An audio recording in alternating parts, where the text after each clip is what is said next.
Let the forces of light bring illumination to mankind. Let the spirit of peace be spread abroad. May humanity of goodwill everywhere meet in a spirit of cooperation.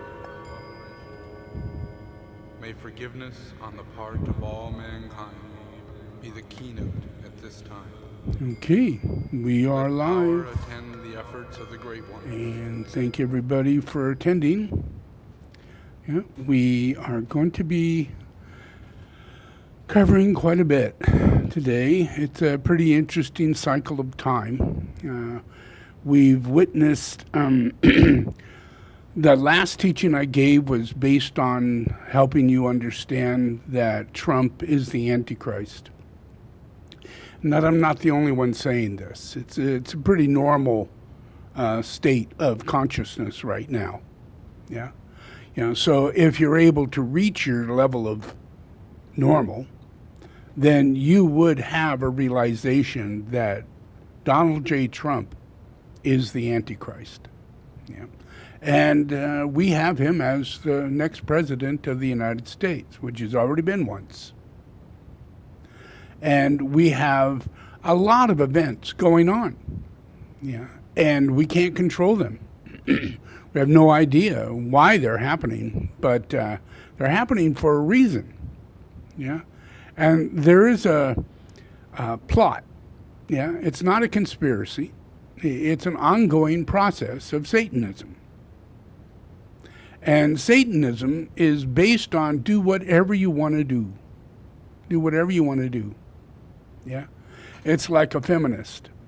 Do whatever you want to do. Yeah, or a gay guy. Do whatever you want to do.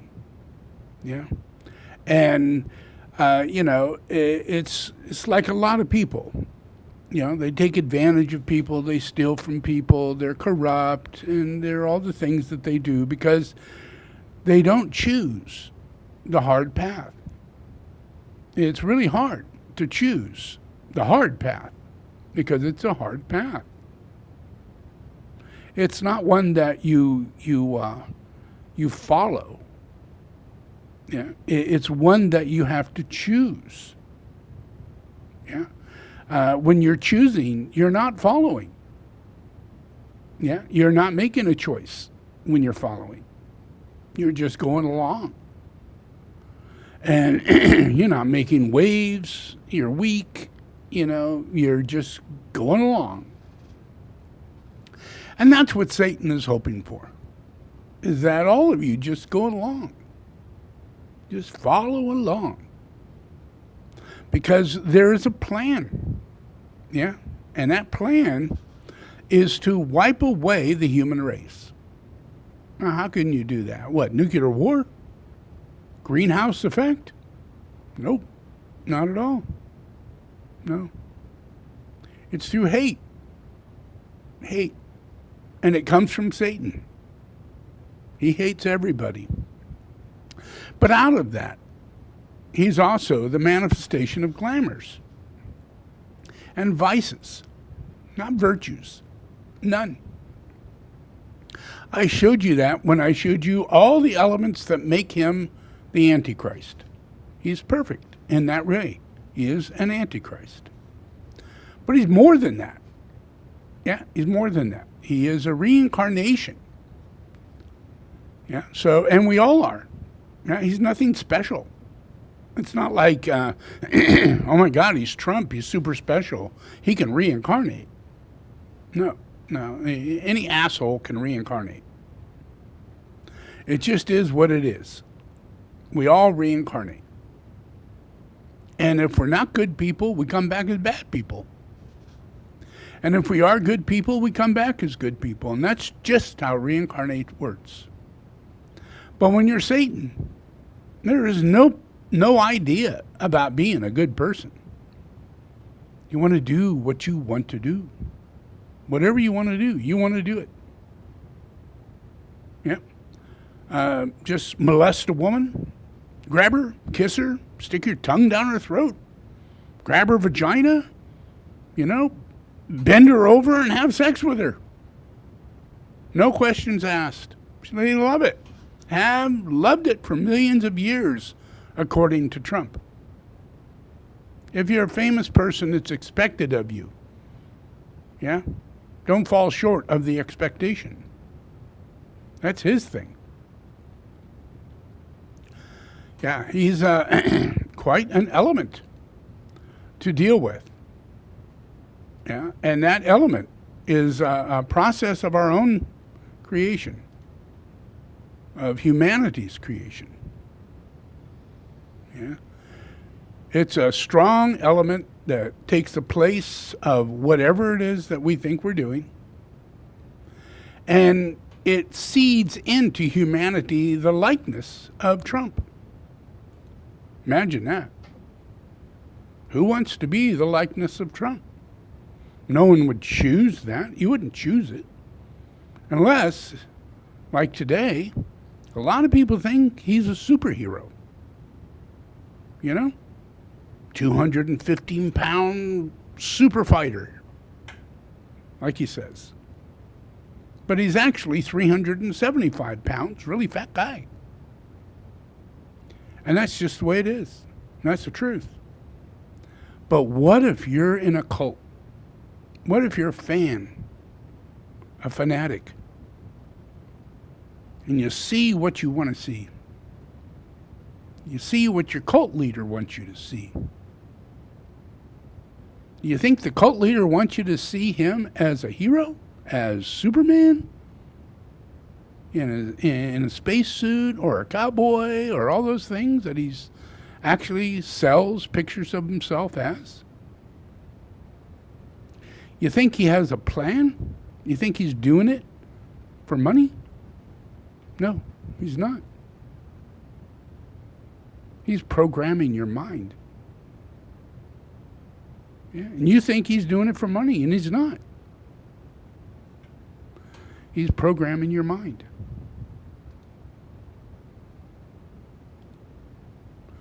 And that's really something. You know, if you take someone who, in reality, who can control psychic influences like hate, like generosity,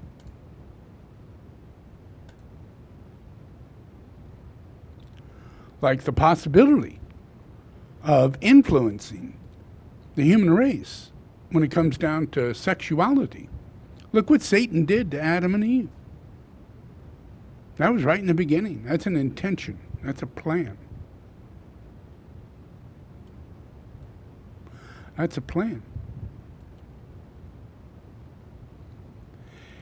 And we've been in this for a long time. Like he said, millions of years. Millions of years.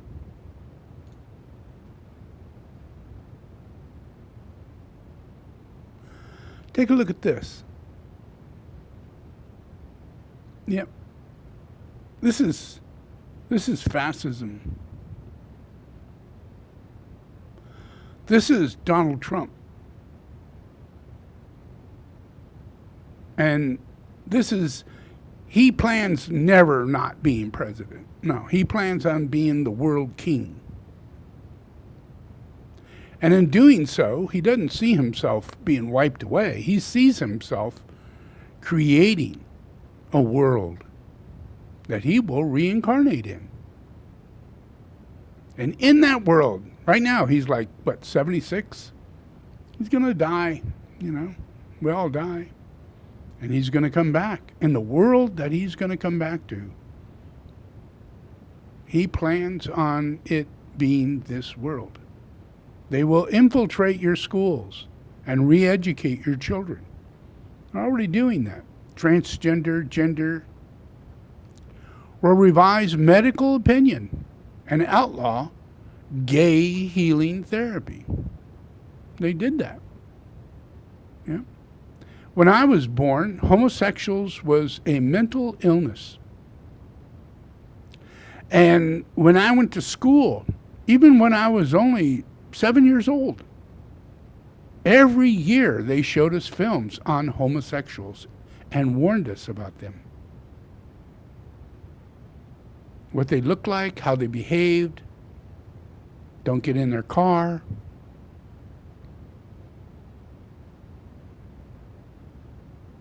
They befriend you. They do all kinds of things. They will redefine and reinvent the family and marriage, gay marriage.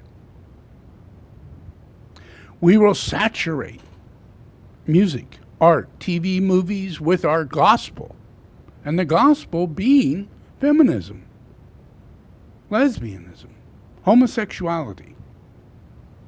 What does that lead to? They make you think, well, gosh, that just allows us all to have sex.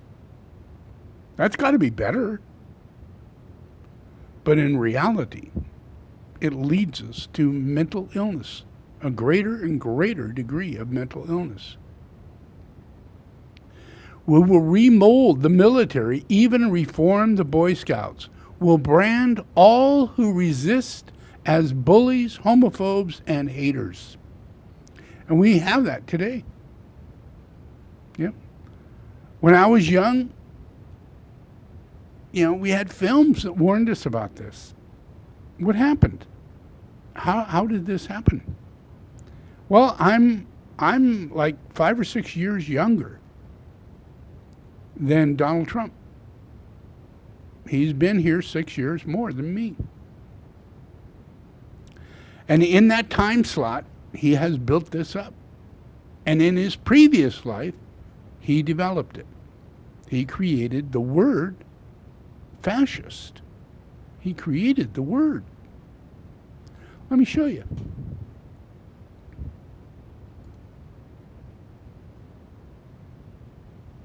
Rejection of democracy in favor of a strong man depends on galvanizing popular rage. Popular rage draws on a nationalism based on a supposed superior race or ethnicity. That superior race or ethnicity is justified by a social Darwinist idea of strength and violence, as exemplified by heroic warriors. Strength, violence, and the heroic warrior are centered on male power. These 5 elements find exact expression in Donald Trump. His uniquely American version of fascism is rooted largely in white Christian nationalism. It is the direction that most of the Republican Party is now heading in. It's not enough to call Trump and those promoting his ideas authoritarians, when what they are really advocating is something far worse. Fascism. Yeah. And we know that Trump is doing this. And we know that Trump is going to jail because of it. And that's because of Christ. Not because of you. Not because of Trump. No, if it was up to Trump, he'd never get caught. He'd kill all of you and never get caught. He told you that. You can't do anything against the king. But he's not the king. That's the point. Something you really have to take in consideration. There is a king. Only one king. And that's the Lord of this world. The Lord, God's Son, Jesus Christ, me. And Trump is a totally different element. A whole other series of elements. Look back at the same time you had Hitler. And I warned you all about Hitler before I can get to Trump. Because the two of them were working together on the same plan. And Hitler was going to use homosexuality because he's the biggest pervert of the two.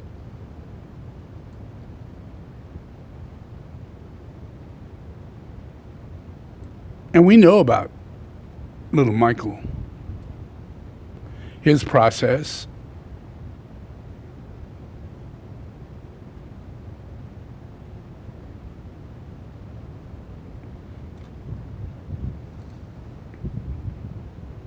In the jacuzzi in his bedroom. Michael would have his underwears floating in the water and the little boy's underwears floating in the water together. If they weren't floating in the water, they were outside of on the floor around the jacuzzi. McManus was also shocked by what she says she discovered while cleaning Jackson's home. There was a lot of Vaseline around Neverland, a lot in Michael's bedroom. I found underwears that were in Michael's main room. In one of the closets, they were very hard and crunchy and yellow. I didn't know who they belonged to.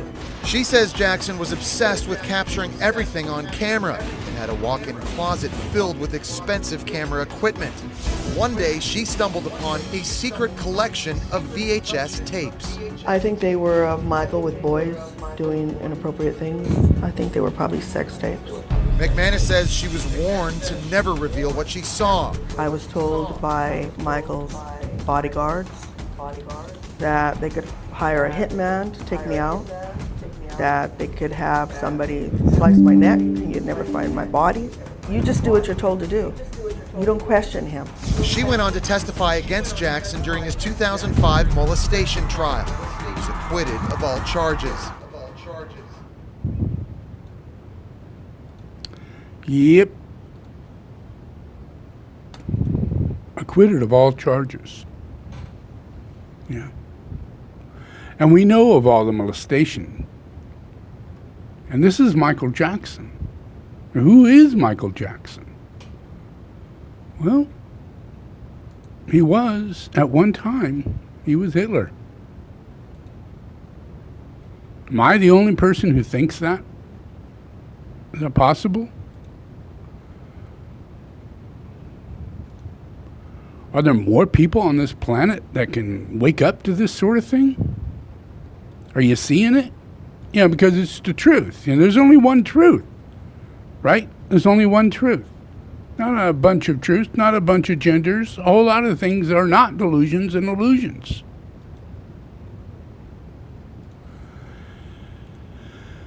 Michael Jackson was Hitler.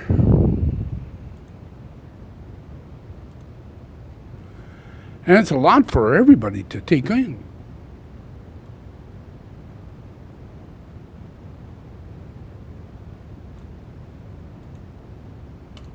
You know, his process as Hitler,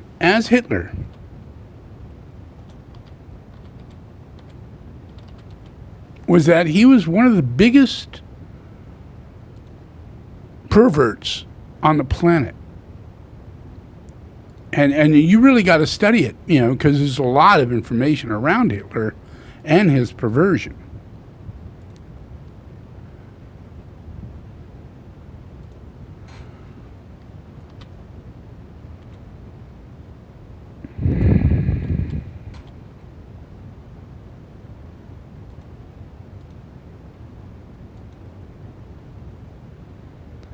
This is Michael. And we all know Michael, you know, but this is the real Michael.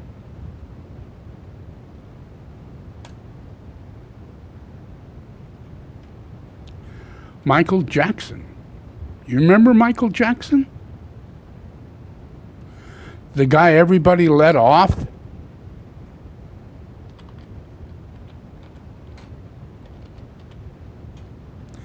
He raped and had sex with a little boy who had cancer. The kid tells his father. He calls the police. They go to court. They don't make it to court.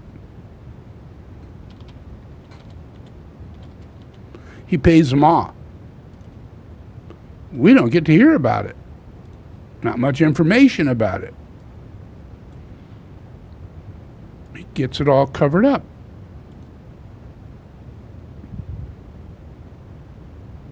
Michael Jackson, the reincarnation of Hitler. One crazy son of a bitch. He had a very deep voice. I can spend a lot of time proving to you who this guy really is, but I need to focus on Antichrist right now. But I'm going to have this man sued beyond belief, even though he's dead, just so we can satisfy the needs of all the children that were molested and the families that were destroyed by him. Hitler, reincarnation.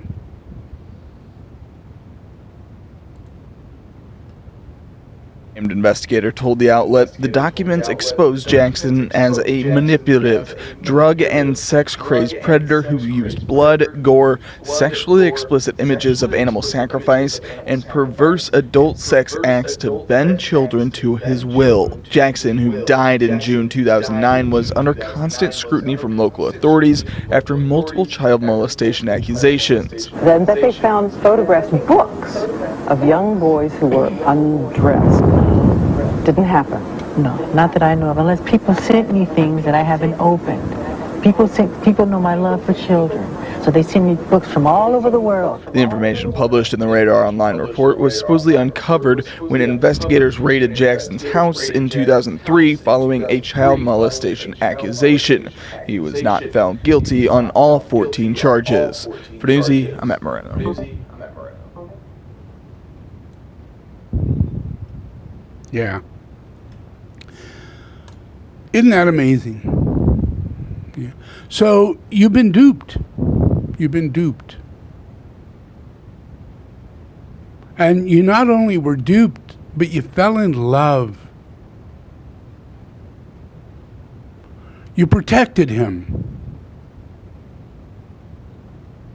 Yeah. You thought that he was Peter Pan or an angel incarnate. Something special.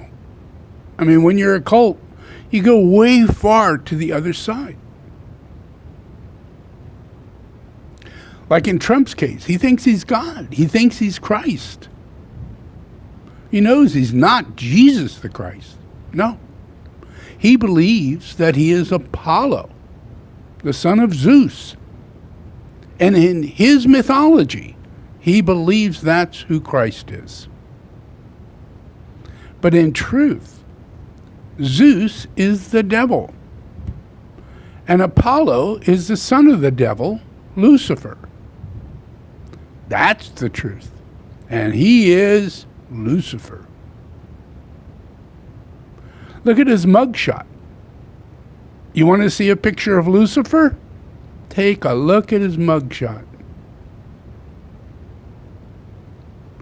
Now open up a book. It's called The Spear of Longinus. And it goes back during the time of Hitler and Mussolini and how they were seeking out all the relics of Jesus the Christ to end the coming of Christ. Mussolini focused on the Catholic Church. He bought them land and made them legal, made them their own country, allowed them their own banking system.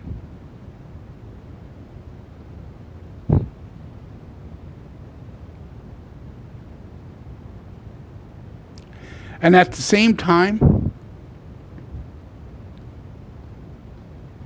Mussolini is doing his thing, focusing on that, and Hitler is doing his thing.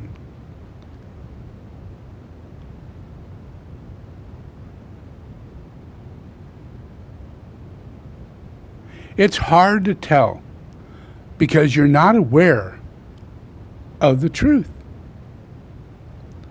Now, if you were to study masters, real masters, like India, somewhere on earth, Jesus the Christ, go back to India, maybe there were a few there, study, read it. What was it like? What did their disciples say? What did they experience from these people? Was it the characteristic of Trump? Or Michael Jackson?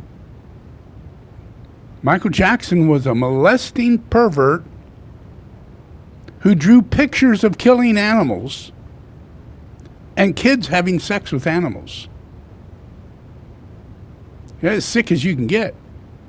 Really. Truly. But if you studied Hitler, you'd find he did the same thing. An identical life.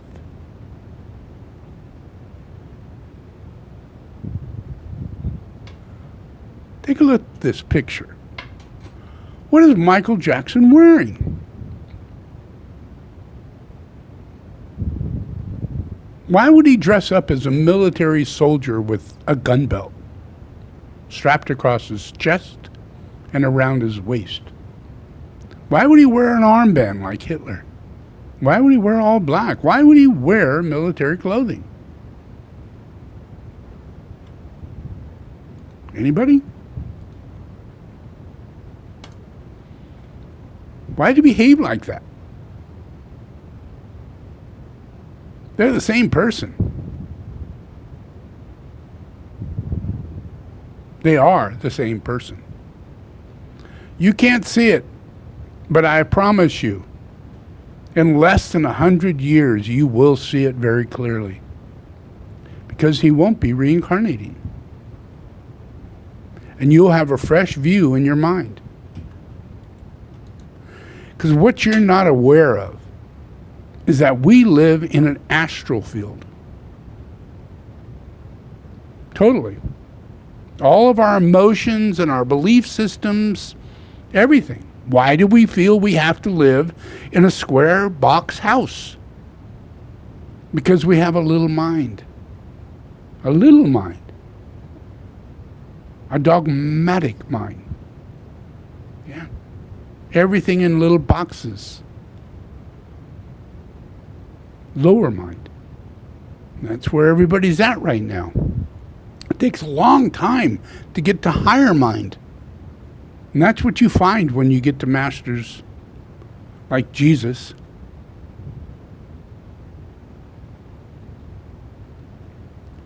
So when you get to that, what is the experience?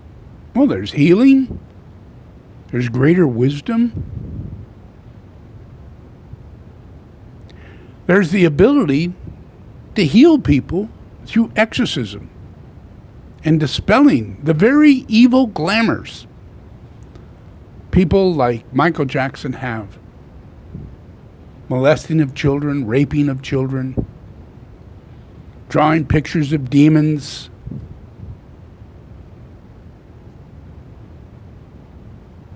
There's a reason why they say homosexuality is a mental illness. Yep. I mentioned when I was a kid, we had a film on homosexuality.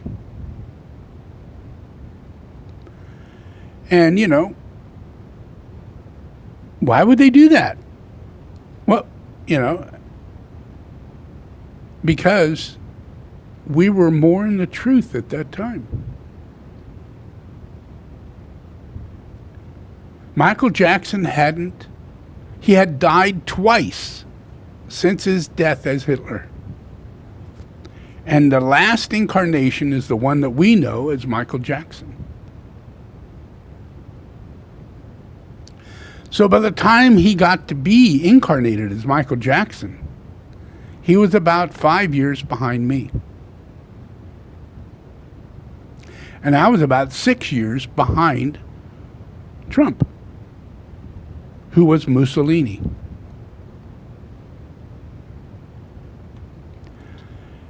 And I'm Babaji, incarnated in India.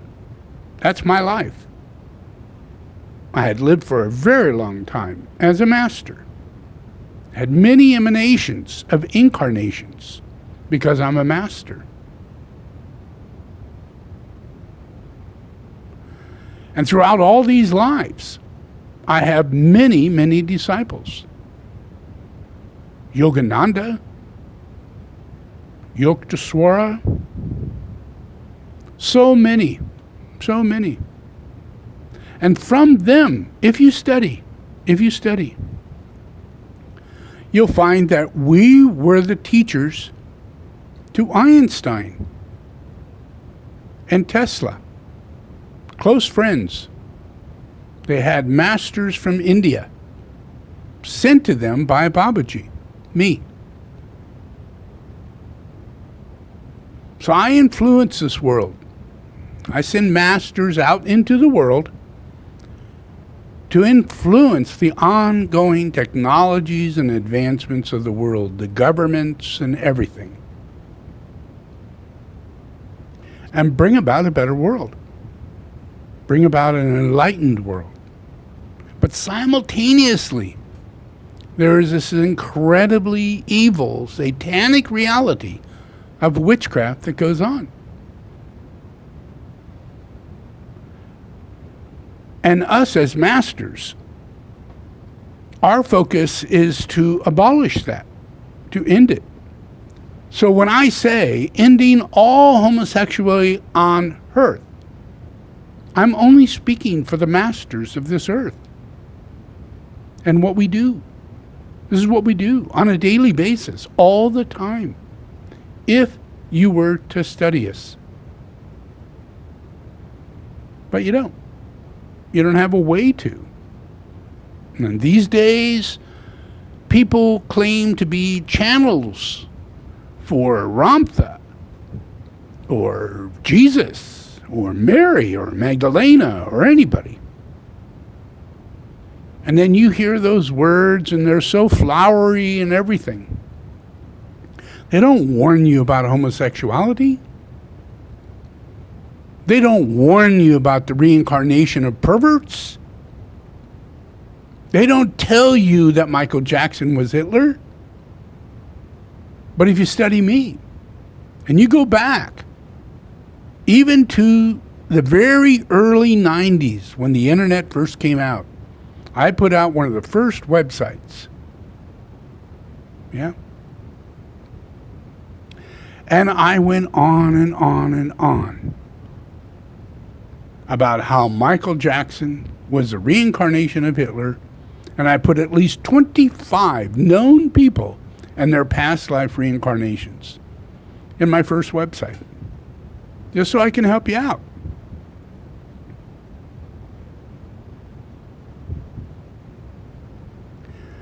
Because this is a big process.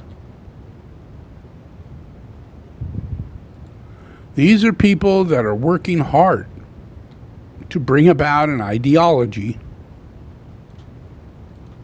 that's really hard to do. This right here. Create the rainbow into the gay rainbow. Turn the color spectrum upside down because science doesn't matter. Just laugh at it. Yeah. Impress upon people, slowly but surely, the gay movement, drag, feminists, lesbians, transgender, men dressing up as women in drag, men putting on all the female accoutrements, including changing their genitals, just so that they can follow that flag. They're following. No one's making a choice at all. They're under direct influence of Michael Jackson and Trump. And because you loved Michael Jackson so much, homosexuals you love too. Transgenders who you know are raping children and grooming them to become transgenders. And LGBT. You know they're doing it. But there's a part of you that loves them. You want to make a better world by having homosexuals in your world. That's what they're telling you. And now you have a president, Biden, who's so pro-gay.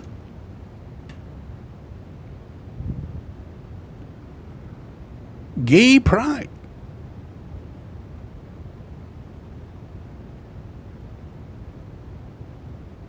Right in Washington. crazier than shit. And how can that happen? It can happen because you're weak. Because you tolerated Michael Jackson. You even saw that he raped those little boys. And when they went to trial, no one stood up for him. No one. And he threatened them.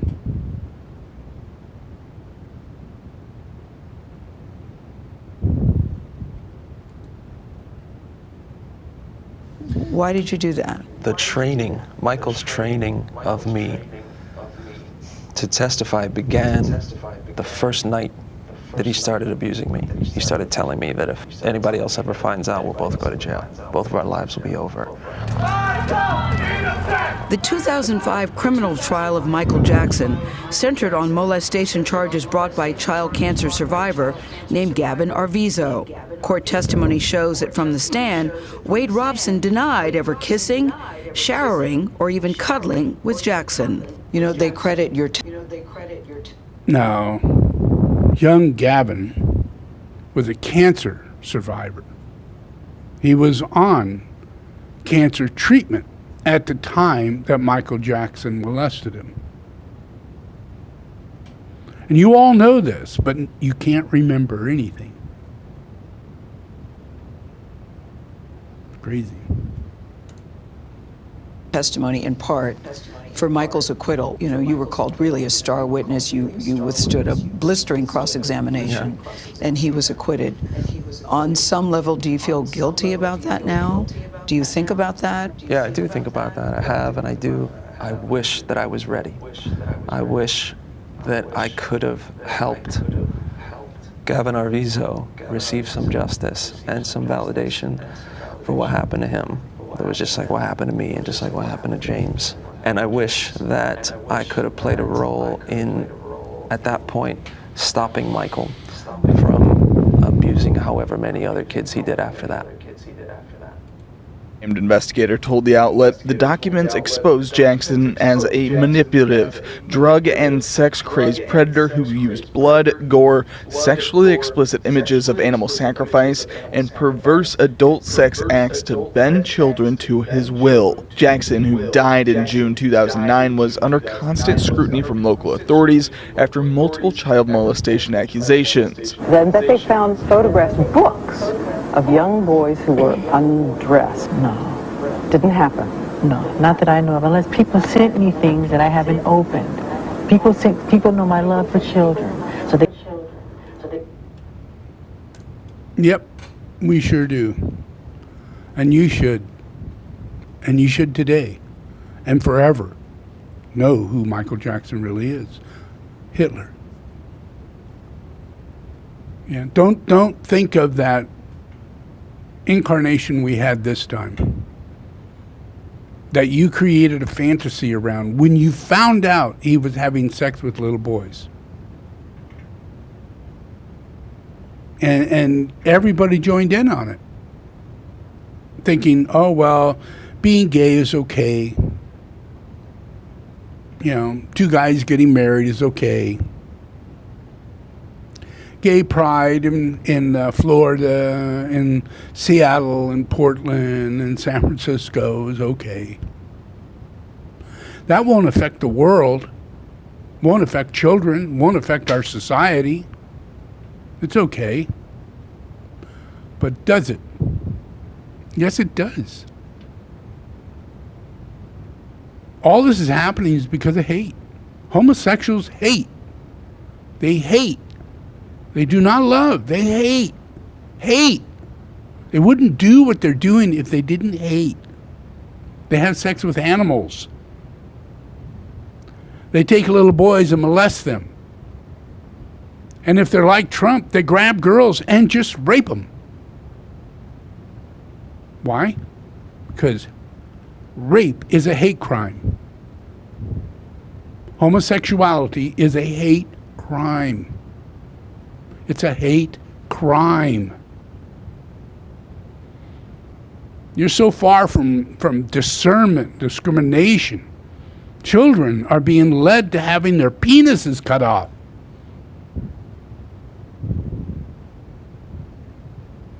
And you can't do anything about it.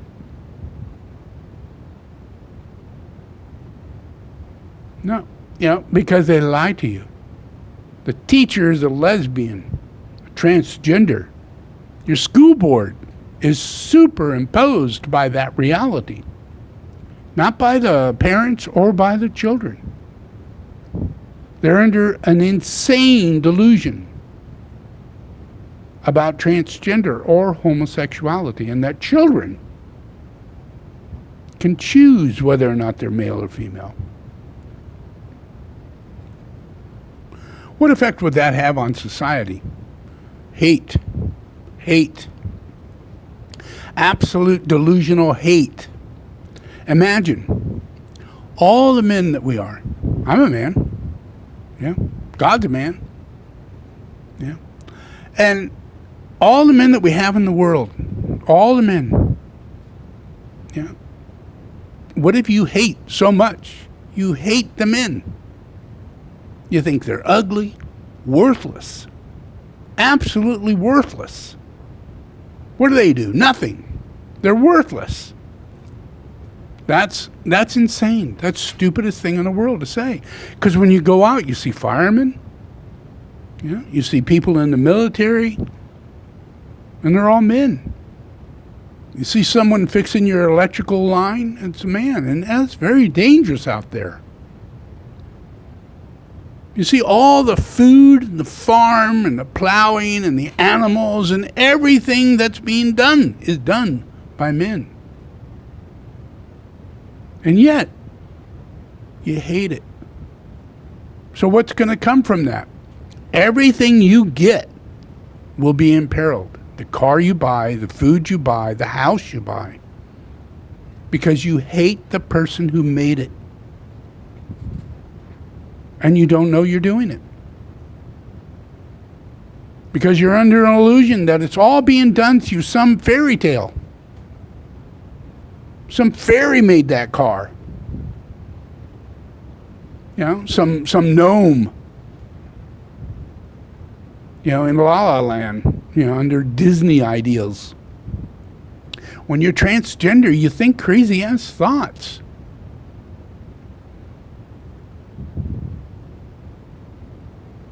And you move people to hate. Women hate men. And men will learn to hate women. And right now, they don't. But they're being told they do. And always have. Always have. And they don't. They always haven't. Why do they want to get married? Why do they have children? Why do they work so hard? For the family. For the household. So that they can pay for the house. So that their wife could have a family. And he can have a wife. This is all normal stuff provided by God. Normal. But these hateful entities are expressing hate into you. And you can't see clearly. You're seeing very strangely. So here's the outcome of that. They're kind of losers. I forgot how useless men are nowadays. We need to kill all men. Life's too short to exercise. I'm just going to be honest. There are so many better things to do than exercise. One day a week, men should get a curfew so that women can go on walks.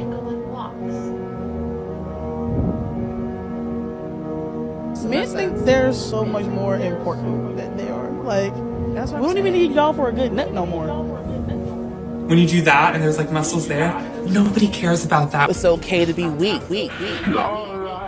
You're all replaceable. Don't ever get too comfortable and don't ever think otherwise. I've cheated plenty of times in my life, by the way. I kind of think everyone deserves a one-time cheat. Men are not meant to be dominant. Men are meant to be submissive. Because men do not have the ability to think for themselves. People don't realize that fat phobia is rooted in racism. If you are intentionally losing weight, it is fat phobic. You think men are important? Like for what?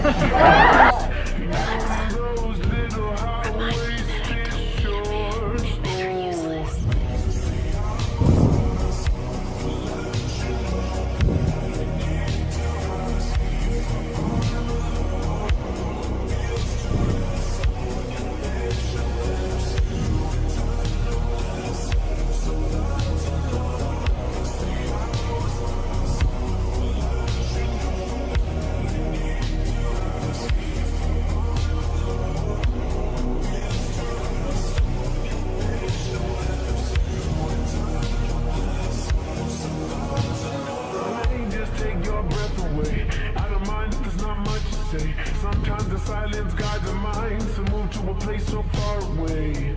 The goosebumps start to raise the minute that my left hand meets your waist. And then I watch your face, put my finger on your tongue, cause you love the taste, yeah. These hearts adore everyone the other beats heart is for. Inside this place is warm.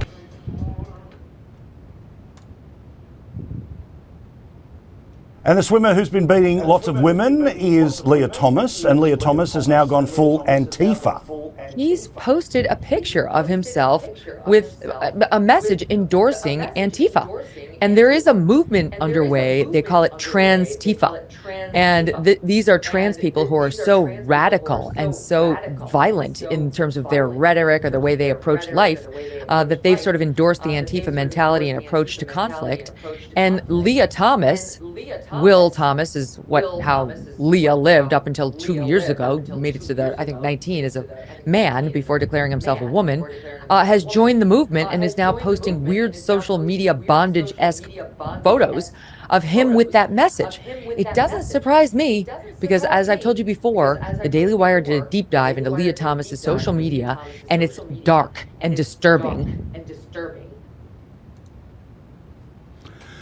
So you need to wake up on these things. The whole process of transgender is that they are homosexual men who are incredibly suppressed. They're not men. They're fags. Yeah, they're homosexuals, queers. They have desires that are part of what is found in sex magic. An outcome that if you continue perversion, deeper and deeper levels of perversion, it leads you to further perversion. And that leads you to the opposite of your nature. Let's say your nature is that you're a man and men love and are attracted to women. But if after a while, what if that does the opposite? And you're homosexual and you wear long fingernails, and you color your lips and you color everything and you make yourself more feminine and you don't want muscles. You want to look more feminine, and you want to be very feminine. Why? So you can attract men. Because you hate women and you're still sexual. So since all this happened from perverted sex, you're not going to end sex. You're going to go deeper.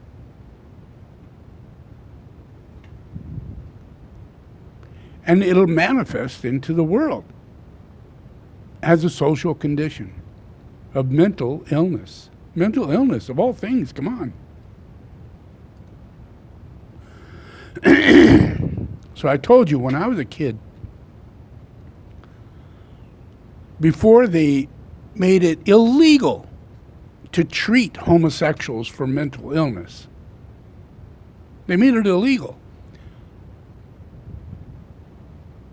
While I was in college studying psychology, to formally make it absolutely clear we have to end and help all homosexuals. And while I was in the middle of class, people in politics decided to jump in on this and make it illegal for a psychologist or a psychiatrist to treat homosexuality. The only thing we are allowed to do is help them become more homosexual. Find ways for them to find joy in their homosexuality. Insane. So before that ever happened, homosexuality was a mental illness, and society knew that it was a social problem. That the homosexuals should not be legal. They should not be legal. That's the way it was. Yeah, if they knew they were gay, they would not be allowed to be gay legally. Yeah, which meant that there would be no gay bars. Yeah, there'd be no wide YMCA. Yeah, all based on homosexuality. Yeah, there'd be no hot tub places for gays to go to in San Francisco and New York and all. All those things would never get developed. Yeah, and homosexuality would be something that we would close the door on. We would warn all the children that homosexuals will groom you. Now, is that true? Do they groom you? Well, they knew they groom you. They knew it. And they made this film. And I saw it every year until I was 15 years old. He'd done it 100 times before, and he didn't think anything was unusual when the driver struck up a friendly conversation. In fact, he seemed like a real nice guy. He asked Jimmy if he played baseball in the park often. Jimmy told him they practiced 3 times a week and played a rival group on Friday afternoon. The stranger was a good listener, too, and it only seemed minutes before they pulled up in front of Jimmy's house.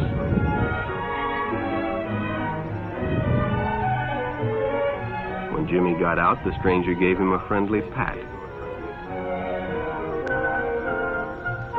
Then he told him he'd see him again, as he always drove by the park on his way home.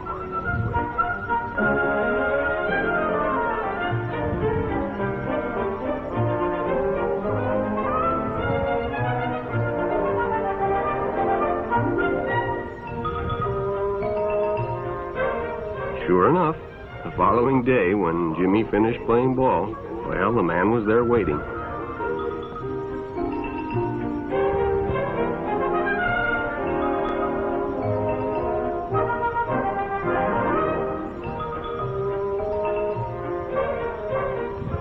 They stopped at a drive-in, and the stranger treated him to a Coke. During their conversation, he told several off-color jokes, but Jimmy had heard others before, and, well, it made him feel big to so easily win the confidence of an older person.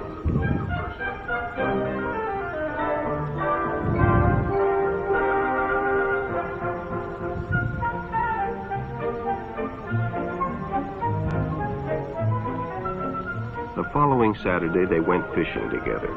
By now, they were using first names. Ralph said it was more friendly.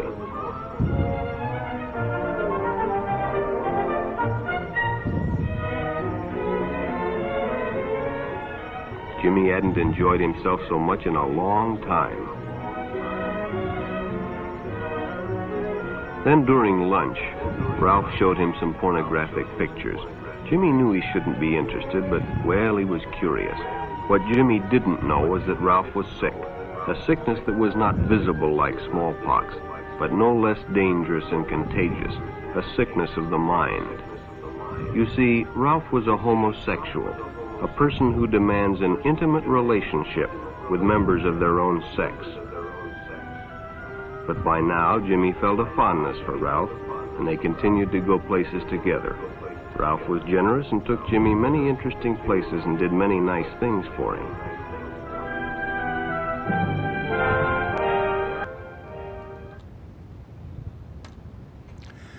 So this day and age, we have a lot of homosexuals.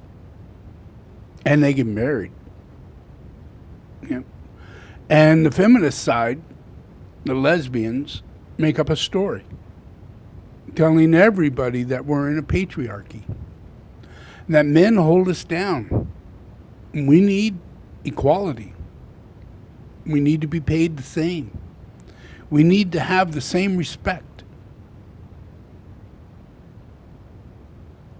Because men are blatantly evil. That's what's been told to us. Yeah. Sugar and spice and everything nice is a girl. Yeah. Puppy dog tails and shit. Cut it off. Come on, really? That's a boy?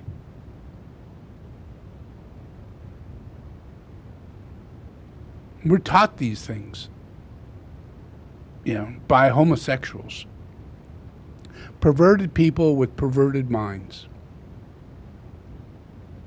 And they pervert our culture. They pervert our nature. It's like a disease. It's like a cold. It's like a flu. You can catch it. And you don't know that. What's going to happen to this little boy? He's going to be molested in the park. That's going to affect him for the rest of his life. And it really bothers him. He goes home and he tells his dad and his mom. They go to the police, and this guy goes to jail. But too many times, do these guys groom, have sex, and continue having sex, making the child believe that they're homosexual,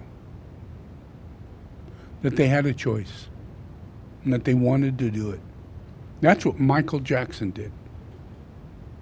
That's the evilest of evil. And that's what all homosexuals do. All homosexuals. Doesn't matter if you're male or female. They will groom you. They will project themselves as your opposite sex. Yeah? If they're males, they will project themselves as feminine. And they will turn you into a person who's attracted to a male feminine person. Because that's what they want. Just like this guy. He got that kid to get in the car, take him home, pick him up again over and over, create a relationship, and slowly but surely grooming him for the outcome of his desire. It's not the kid's desire. He just wanted to have a day. How did we get so many homosexuals in the world? Too many times, just like Michael Jackson, he threatened those boys. If you tell anybody, I'll go to jail, you'll go to jail. Look at Trump. He calls up all these people, give me 2,500 votes, give me 10,000 votes. You're going to go to jail if you don't do this. We're all being groomed to do bad things. You got to grow up. You got to learn this. You got to come into what I'm coming from, which is the hierarchy. It's not a separate reality. It is what humanity is. Humanity is the hierarchy. It's just that we reincarnate. And when we reincarnate, we forget. And if we have bad actors, people like Trump, people like Michael Jackson, and other people in your neighborhood that rape you, molest you, unexpected, totally. Your mom didn't think it was going to happen. Your dad didn't think it was going to happen. And the guy doing it asked you to keep it a secret. Because they're perverted homosexuals. And in this world today, it is not illegal. And it should be. 100%. Because we don't have moral characteristics. We don't have ethics. So we have to have laws to protect us. The reason for a law is to help a person not steal from a storekeeper. Storekeepers trying to provide a business for the community. A lot of times they actually live upstairs because it's not a big money-making thing. It's a service, and it's a way for them to make a trade. But we're not in that. We're so greedy. We got so many fantasy realities going on, we can't see the truth. You shouldn't steal. You shouldn't lie. You shouldn't corrupt your soul in any way, shape, or form. You shouldn't even get tattoos. Is that true? Are we at that point yet to where someone might say, I should never get tattoos?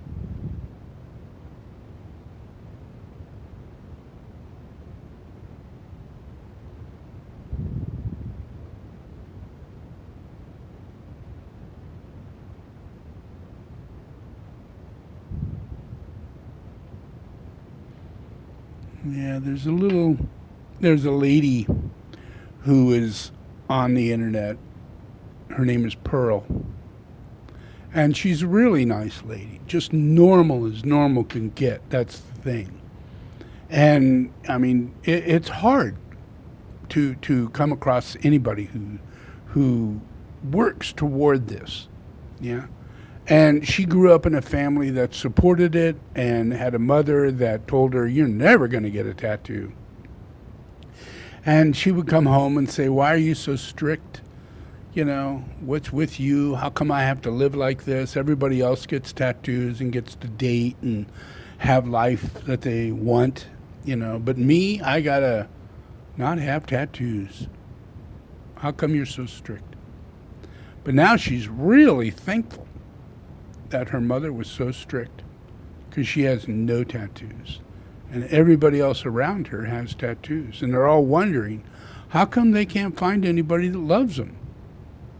Because men really don't want women with tattoos. And because it's a perverted world full of lies and perversion, we follow. We have no idea what we're supposed to be doing and where we're supposed to do it.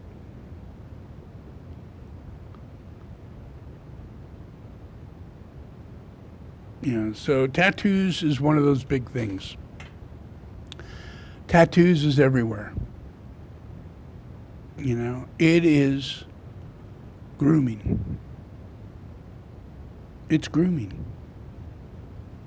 And it's just getting you ready to be more evil. And you know it. You go to a tattoo parlor, you see Satan everywhere. You see everywhere Satan, everywhere. All the paintings are Satan. You know, they all look like Satan. The tattoo artist looks like Satan. If Satan was to look like something, that's pretty much what it looks like. And you're completely walking the opposite path of the hierarchy. You're walking the opposite path. You can have a friend who's homosexual. That is totally crazy. No one in the hierarchy could do that. You can't. Because it is no different than being homosexual, than having a homosexual in your life. You're just as homosexual because it's all a relationship. A supportive relationship. And you're just on the lesser end. You're the supporter, the ally. Now, if you study this homosexual thing, allies are a big thing. That's how they get going. Because they know they're wrong. They know they're harmful. And a lot of people don't like them. They're perverts. They rape children. They rape women. Look at this person, this guy, Leah Thomas. A swimmer. Not a very good swimmer, but a swimmer. And, you know, in 500th place as a man. So he decided, hey, I could be a winner and start getting trophies. I could win the Olympics. I'm just going to lie. And this guy, Leah Thomas, is an incredibly angry person. Yeah.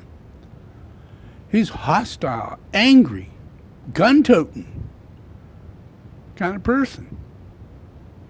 A vigilante kind of person. A hostile terrorist. And he chooses to find a way to hate women. Because that's the kind of person he is. He's hateful. He's not transgender. He's a homosexual. A hateful homosexual. And every transgender turns out to be one of the most hateful people on the planet. Because they're men suppressed in their hormones, trying to express feminine qualities, suppressing their hostility, their aggression, which isn't necessarily natural, but it's a lie. They're not who they claim. They're not girls.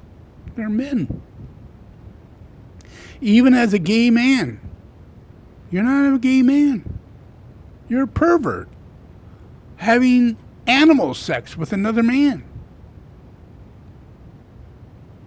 Sick as shit. Sick as shit.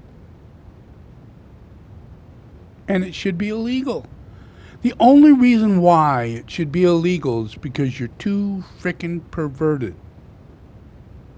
to realize this. It's like you would all have guns, you just go in and start stealing and robbing and doing everything. We have laws for that.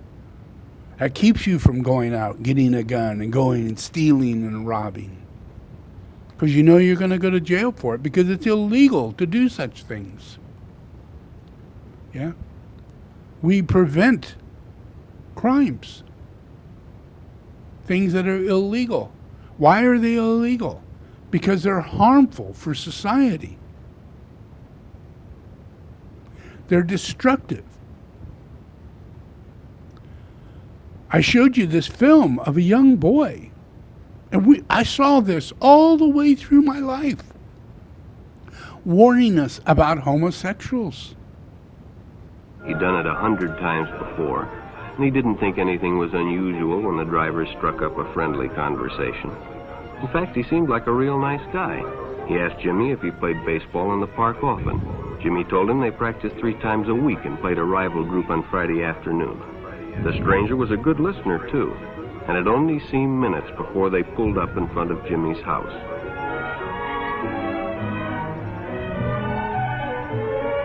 When Jimmy got out, the stranger gave him a friendly pat. Then he told him he'd see him again, as he always drove by the park on his way home. And this isn't uncommon. This is how they do it. This is how they do it. Now imagine this. Pay much attention to the car that drew up shortly afterwards, until the man called them over.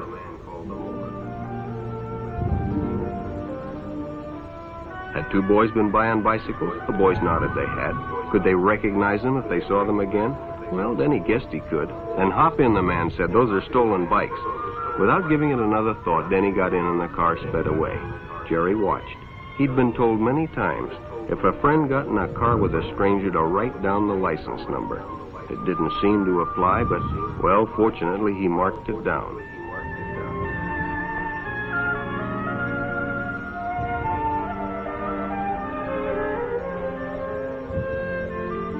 When he delivered a paper to Denny's house, he asked his mother if they'd caught the boys that had stolen the bicycles. Denny hadn't returned, so he told her the story and gave her the paper with the license number.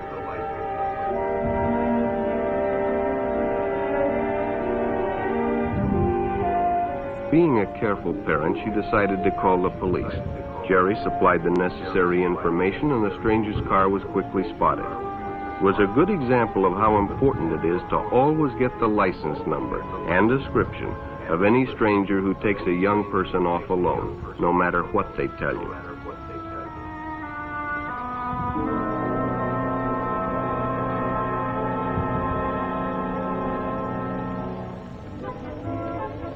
Public restrooms can often be a hangout for the homosexual.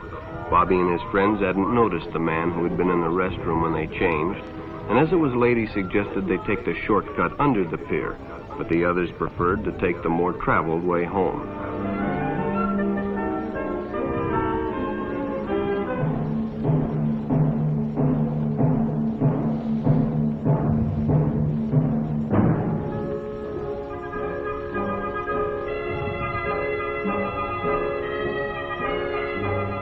When Bobby recognized the stranger as the man in the restroom, the shortcut under the pier didn't seem like a good idea at all.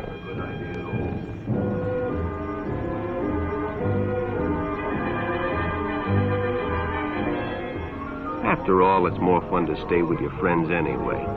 Bobby had made a wise decision. It may have saved his life. Okay, we all know this goes on every day. We all know millions of children every year are abducted.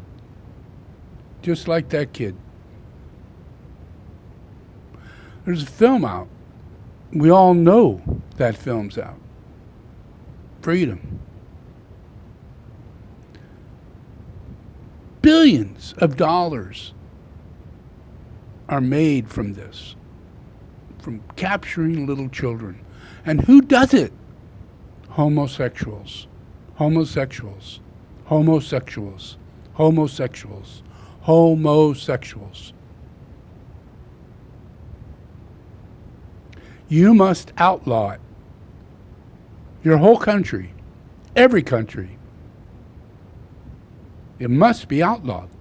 There is no such thing as homosexuality other than its bestiality that it comes from.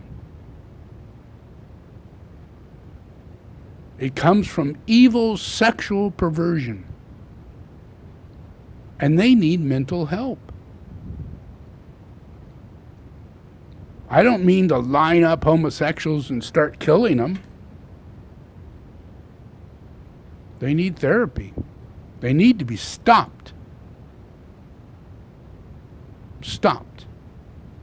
We're not going to die for not having sex. They're not going to die.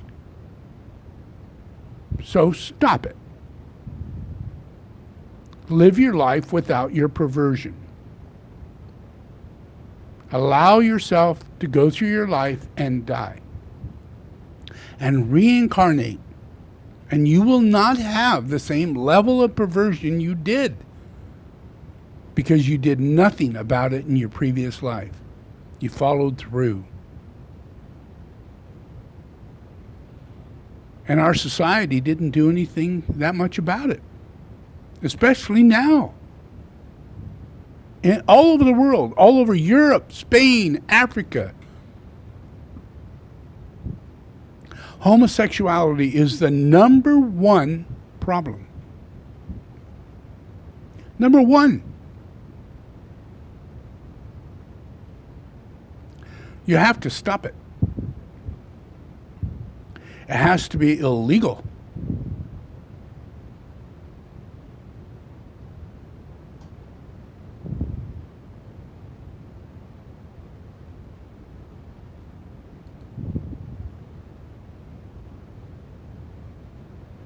Check this out. Republican Senators Lindsey Graham and Ted Cruz and Tom Cotton are making the argument that Donald Trump should not be held accountable for his actions in a court of law. Instead, Donald Trump's future should be decided by the will of the voters. The thing is, though, we already tried that. And the last time Trump and his allies were given the chance to obey the will of the voters in 2020, they decided they did not like what the voters had to say. They did not like the will of the voters. And so then they tried to overthrow the results of the election. And that is the essence of at least two of these indictments here. And so perhaps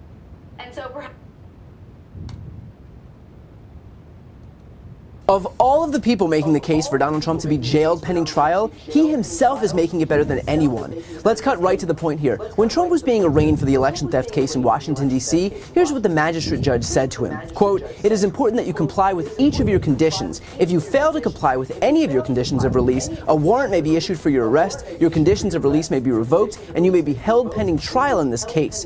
You may also be charged with contempt of court for having violated court-ordered conditions of release. Your most important condition of release, sir, is that you not commit a state, federal, or local crime while on release. If you were to do so, again, a warrant may be issued for your arrest, your conditions of release may be revoked, and you may be held pending trial in this case." This isn't something you say to an innocent man. This is something you say to a criminal who is very well known for raping women, little children, and sending people out to threaten them and kill them.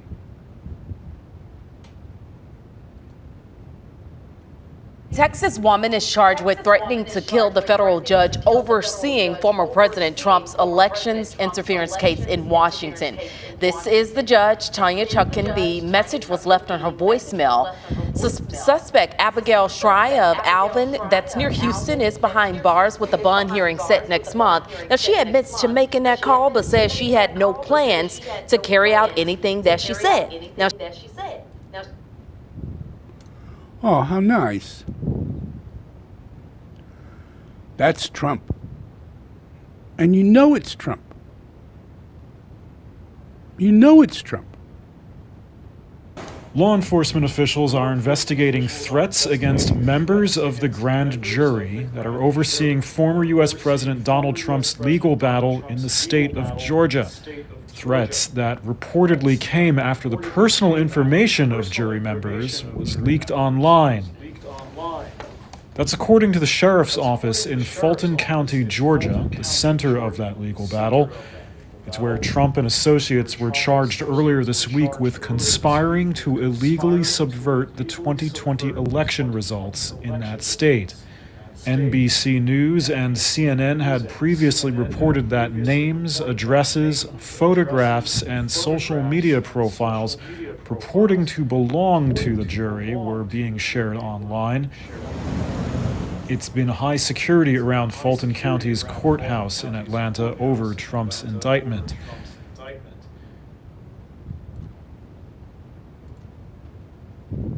He stuffed the ballot boxes. They were stuffed like nobody's ever seen them stuffed before. That is one of the false accusations at the center of one layer of this indictment. It prompted threats against 2 Fulton County elections workers. This morning, we're waiting to hear from the women named as victims. 5 of the defendants, including former President Donald Trump, are specifically charged with criminally targeting Ruby Freeman and her daughter Shay Moss. They were counting votes at State Farm Arena. An investigation proved they did nothing wrong. They testified to the January 6th committee they received death threats because they were falsely accused of helping President Biden win votes.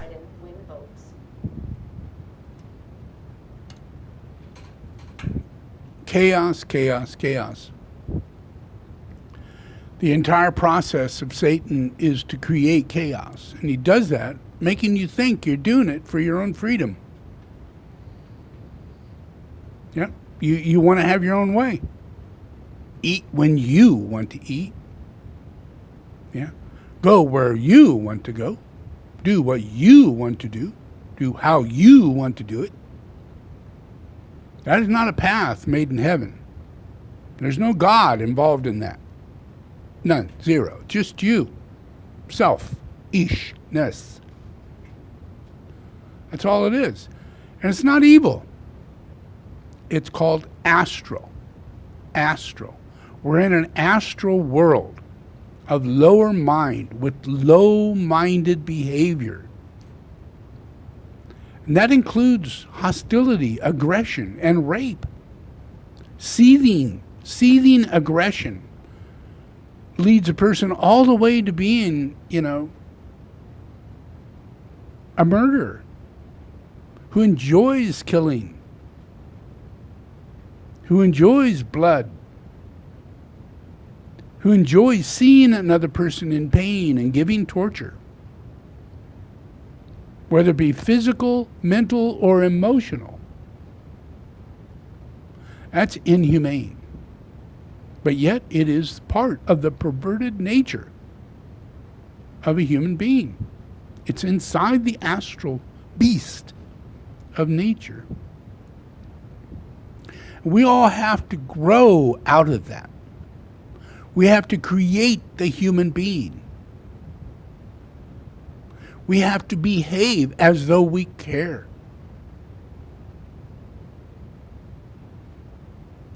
We have to develop our senses, every one, our sight, our hearing, everything. All those senses have to be fine-tuned. And it's not about seeing really good. It's about seeing the truth. It's about hearing the truth. It's not hearing what you want to hear. See what you want to see. When you're crazy, when you're mentally ill, when you're not correct, you could be under delusion. You can take an apple and take an onion. You can have the person bite into the onion when they believe they have an apple in their hand. And they honestly believe they're eating an apple. This happens all the time.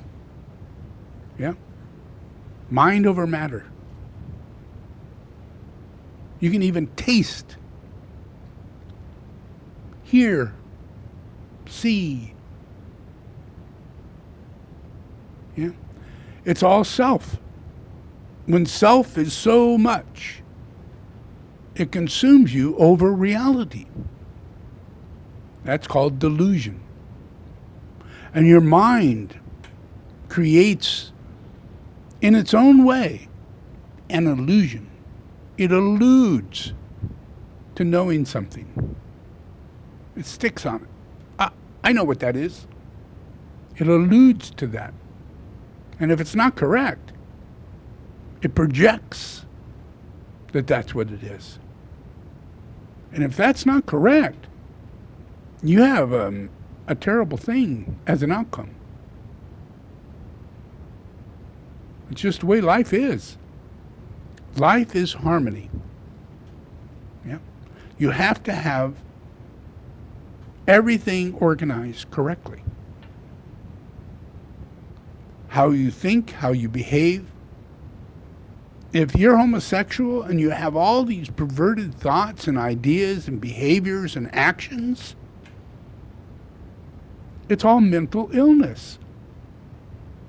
Mental illness. So how will that color everything else? How will it color?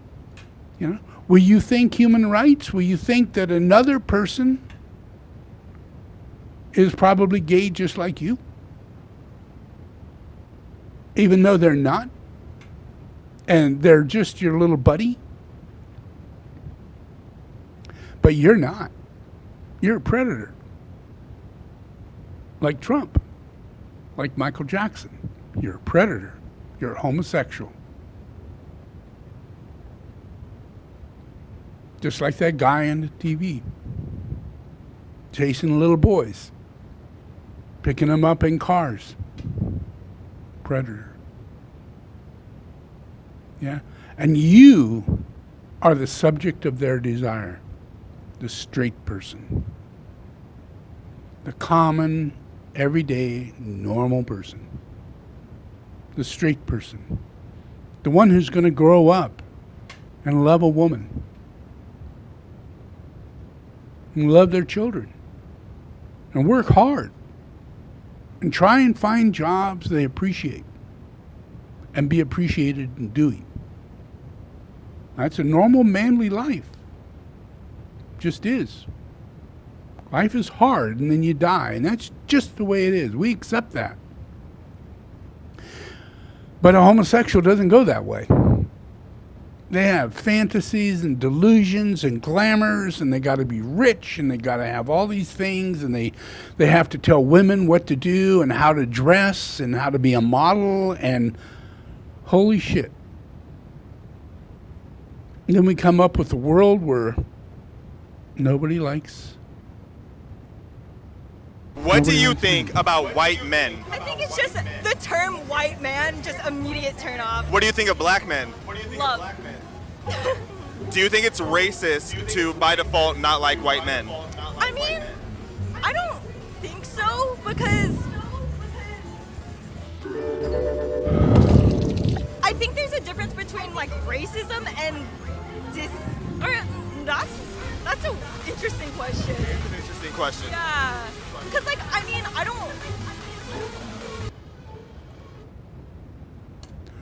Okay, she's out there. She's buying ice cream. She buys a burger. She sleeps. She wakes up the next morning. You think she's a human being. And she's not.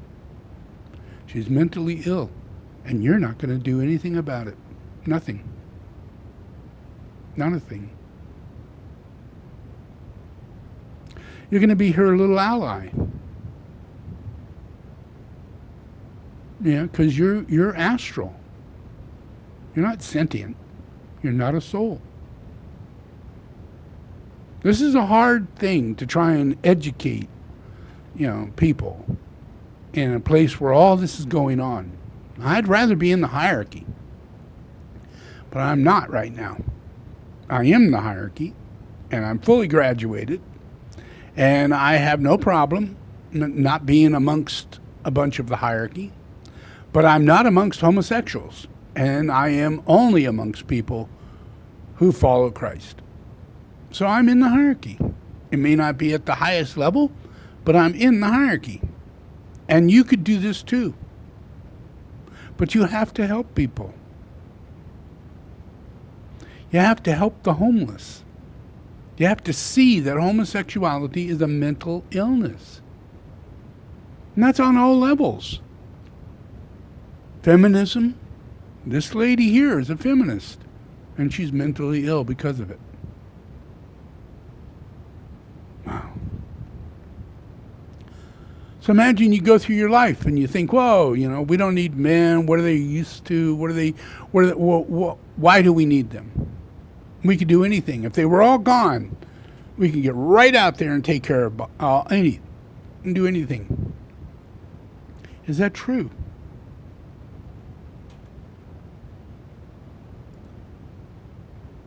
I can't fucking deal with this.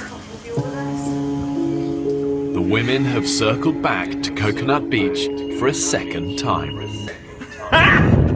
Having pushed through the jungle for 2 days, they're not one step closer. Brilliant.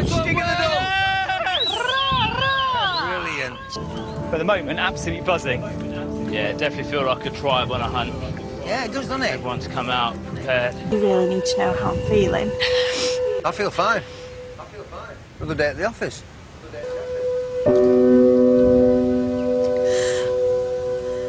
It's really hard.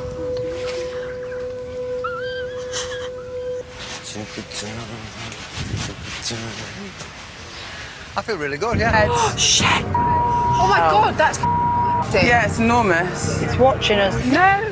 Though potentially deadly to humans, a crocodile of this size could provide tens of thousands of calories for the women, who have barely eaten in days. The women decide to walk away from this potentially life-saving feast. That shifty little bastard's got closer, hasn't he? He's not scared of us. Fucking bastard. Look at me! Look at me! Ooh, ooh, ooh. You're in. Here we go, puppy dog! Yes. Go! Back it up. Get in there, boy! I want to do this. I want to show everyone I can do it, but it's really hard. Seriously, look how much meat there is on that bad boy. Yeah, boy.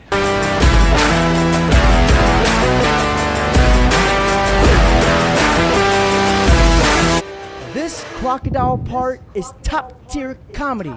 The woman. Oh my god, it looks scary. Let's go back to the village. But for the men, looks like protein and meat is back on the menu, boys. And don't you guys just love it? How this survival island literally became a dystopia for women, but practically a utopia for men. Did the men actually forget that this is supposed to be a survivor show? Fucking hours rearranging wet knickers and washing all around this camp and squeezing it out and hanging it up for you. I've been biting my tongue but all the time. You don't want me. Oh my god! Holy shit!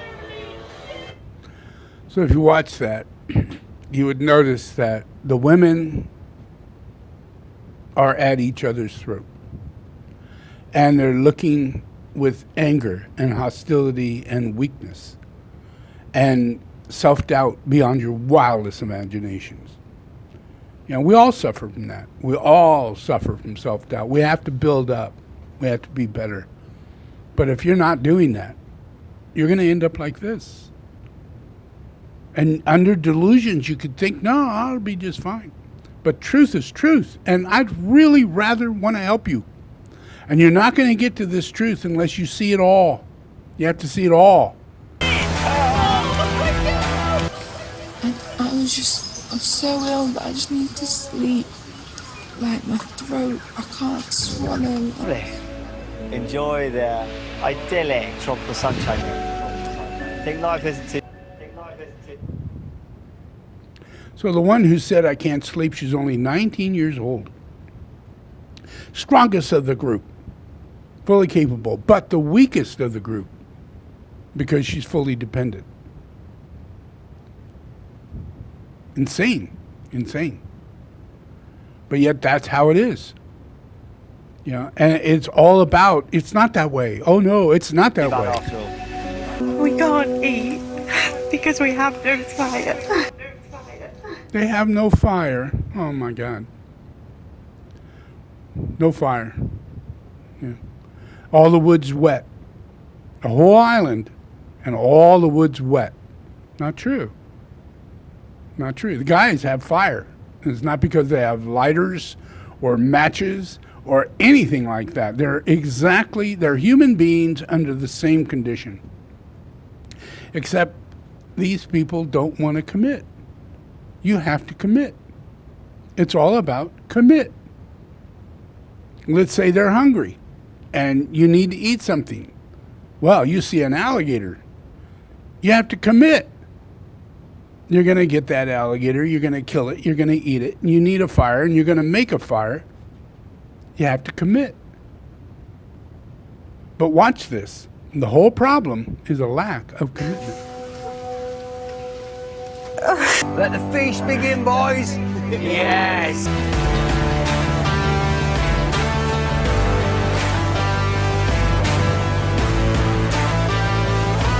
Boys get stuck in, it's like chicken.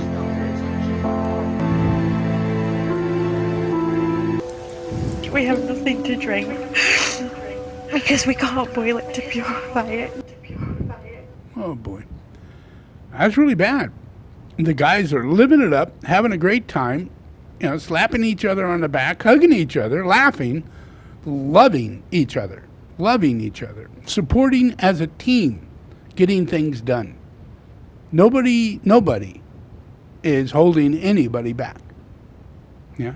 It's a human thing, not a guy thing, not a girl thing. It's a human thing. If you don't get to this level, you will not survive. You won't survive. And we're at a very easy place. You can go to the store, you can go to McDonald's, you can go to all these places. You need to get your shit together. Sterilize it. Oh God, I feel like it's after Sunday dinner at home. Absolutely lovely. I'm really struggling, guys. Come on. Give some love. Therapy time. Girls are needing therapy time. And guys are cooking, you know, staying dry, doing all the things that they're doing. That just comes naturally because one thing comes after another in the real world. It's just the way it works. It's like God provides. But you have to commit. You have to play your part. Another scene in another whole other show where these ladies are put in survival mode and everybody's in survival mode. And on this island, the ladies have like 5 or 6 little pigs running around by them. They're starving to death. They have no water, they have no food, they have no fire, and they won't kill the pigs. So 5 or 6 days later, after they're all almost dying, they finally decide to kill the pigs. And the pigs are hanging out with them. They're their pets. It's hard to do when you make a pet out of an animal. Char grilled to smoky perfection. Oh, that's good, isn't it? I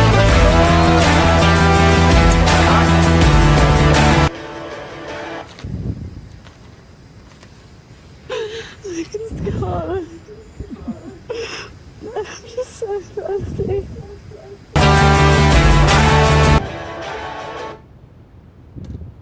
Okay, that's enough of that. But that should tell you something. I mean, really, really. And I know it doesn't. I know it doesn't, because homosexuality is such a big thing. Homosexuality is a mental illness, which means you're an ally, you're a friend to mental illness. You are mentally ill too.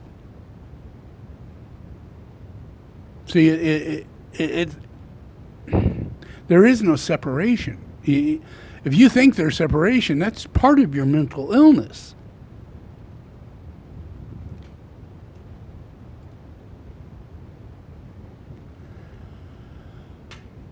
So due to all this mental illness, and all focused under homosexuality, every single bit of it is focused under homosexuality, this lady's trying to cope with that. And she's in a school, and she's having a conversation. Check Here this to out. speak on behalf of our younger children and their academics. This book, It Feels Good to Be Yourself, which has an oxymoronic To be your homosexual title based on its content, can be found in 26 elementary schools. It is geared towards K2, and as Macmillan Publisher says, it basically is geared toward ages 4 through 8. It introduces 4 different characters with different gender identities. It makes it seem as if gender is an imaginary concept that can be changed on a whim, when the truth is gender is factual. You're either a boy or a girl. And gender identity, what you see yourself as, that's imaginary. Well, let me read you a couple of things. First character is Ruthie. She's a transgender girl. That means when she was born, everyone thought she was a boy, until she grew a little older, old enough to tell everyone that she's actually a girl. Then there's her brother Xavier. Xavier is a cisgender boy. Which 4 through 8-year-old knows what cisgender means? Can they spell cisgender? That means when Xavier was born, everyone thought he was a boy, and as he grew older, it turned out everyone was right. He was a boy. Then there's Alex, the friend. Alex is both a boy and a girl. Then there's JJ. JJ is neither a boy nor a girl. Ever since JJ was very little, they never felt exactly like a boy or girl. They just felt like themselves. This is JJ's gender identity. This lady is not homosexual. Yeah? The people writing those books are. The people pushing this is. Transgender is. All of it is. And all of it should be illegal. That's what she's standing up there talking about. This should be illegal. You're a bunch of perverts. How can you be doing this to our children? Are there no laws to protect the children? No, there's no laws to protect the women, the men, or the children. Even after you grow up, there are no laws to protect you. And I will prove that.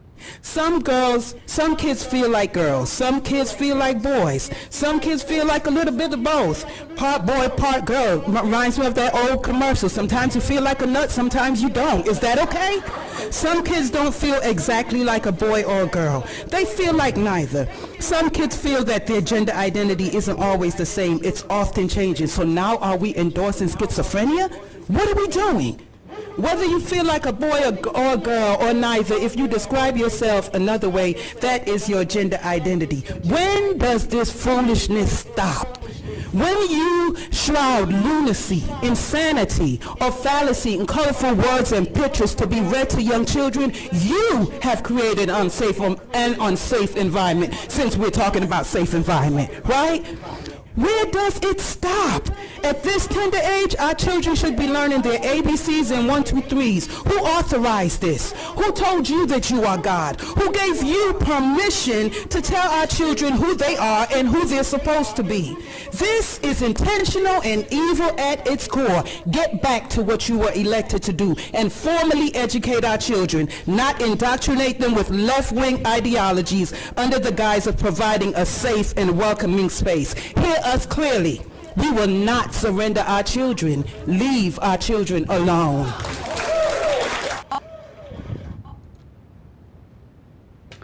So I'm Jesus the Christ.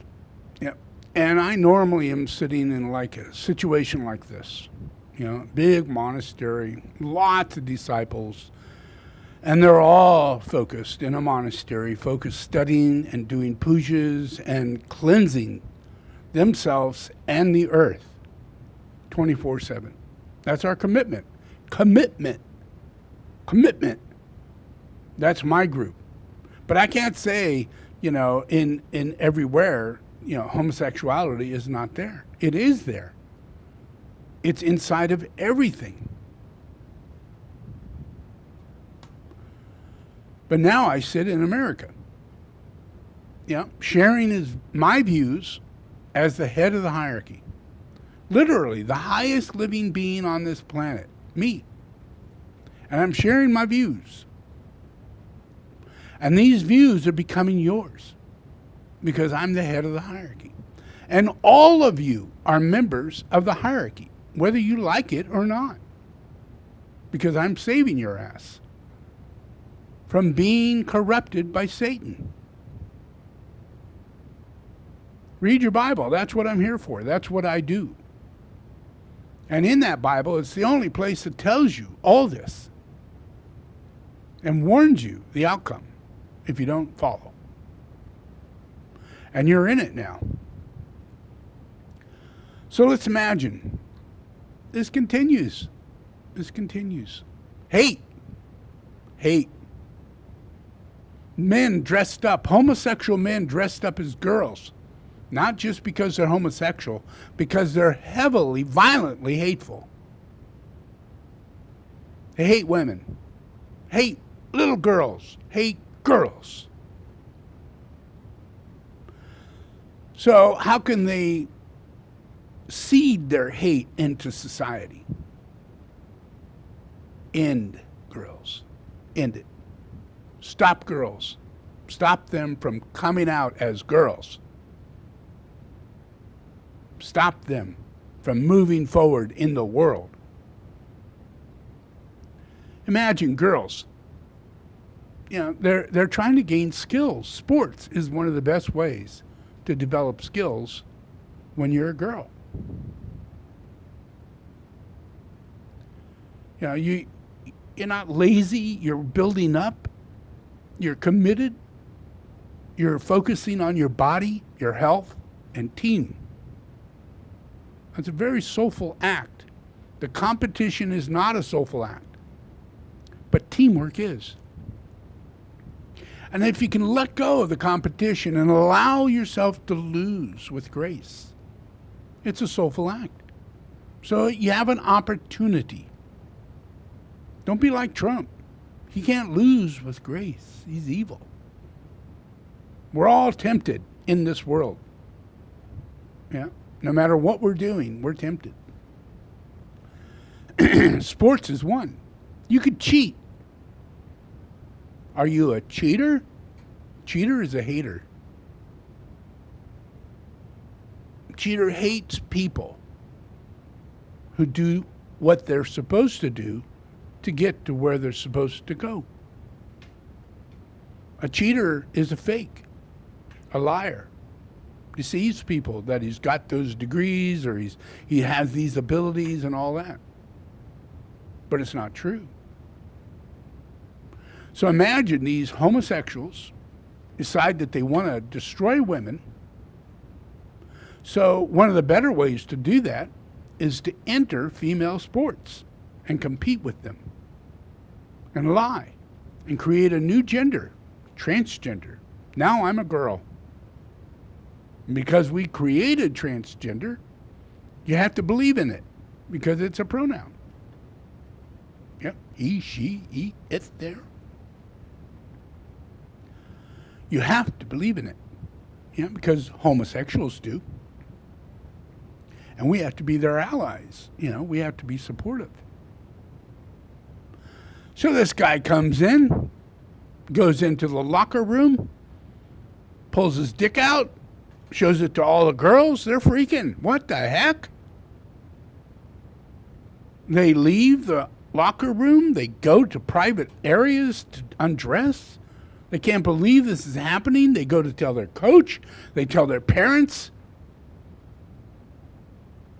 They say, well, there's nothing we could do about it, except you can go get therapy.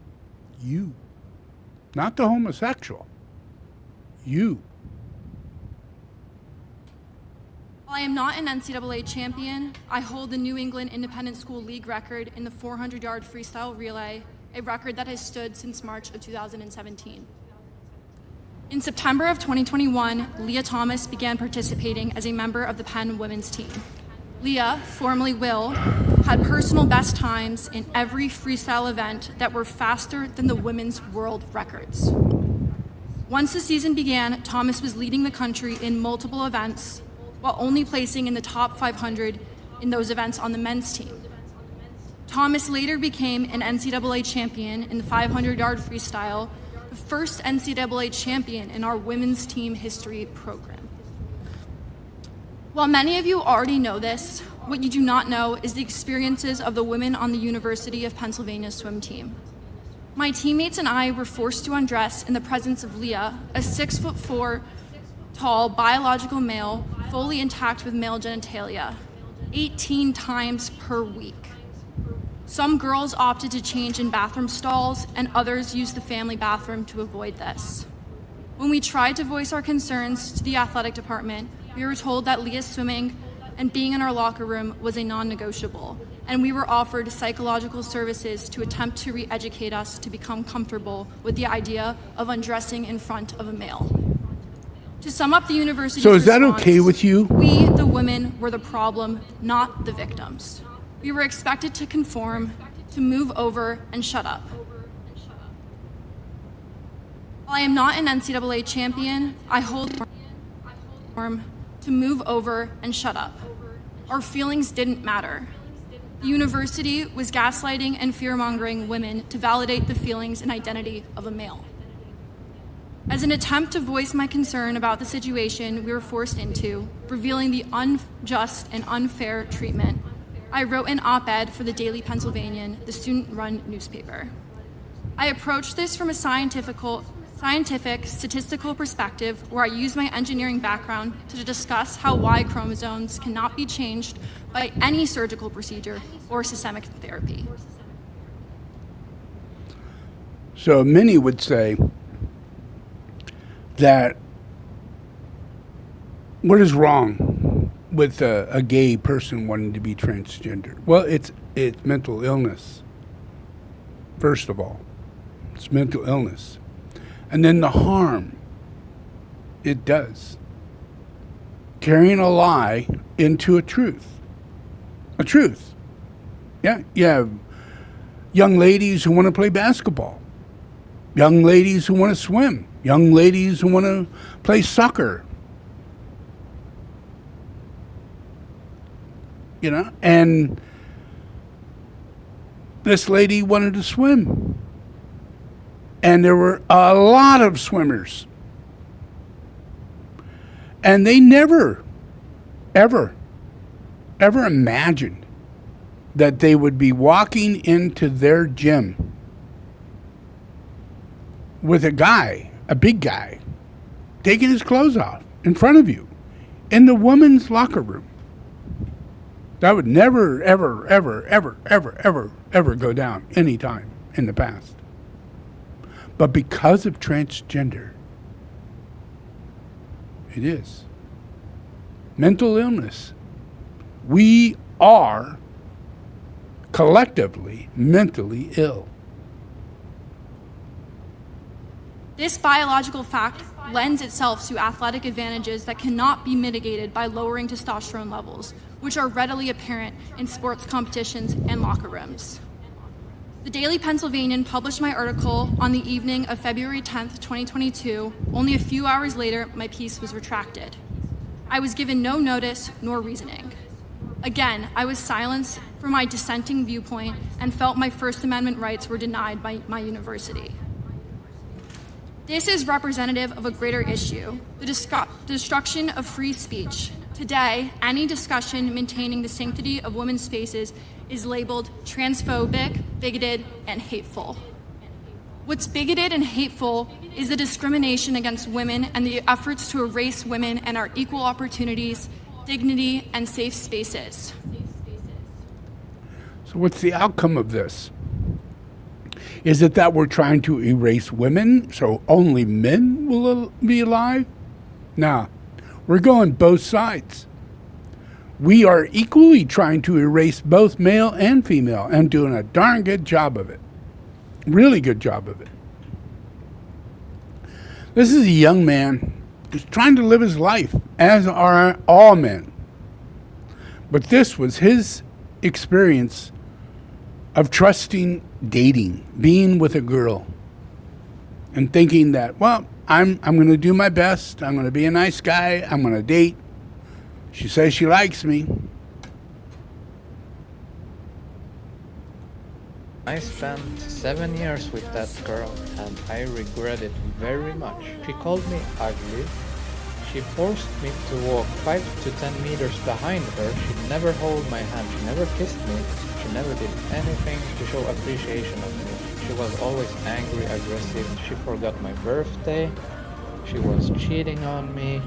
She was flirting with other guys online. I tried my best to be the perfect I could, and she always told me, "You're not enough."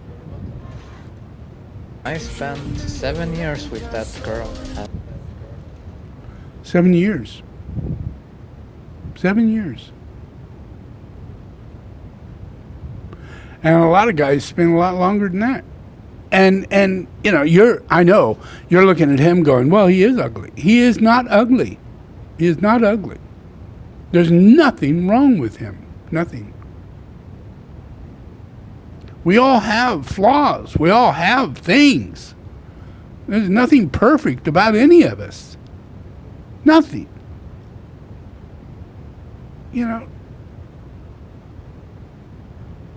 And he spent 7 years of mental abuse, physical abuse. And now he's got to deprogram himself. And he went into that because he wanted to give love. He wanted to give the best of himself. Yeah, he trusted that would not be a waste of time. 7 years. That's a long time. And it happens to a lot.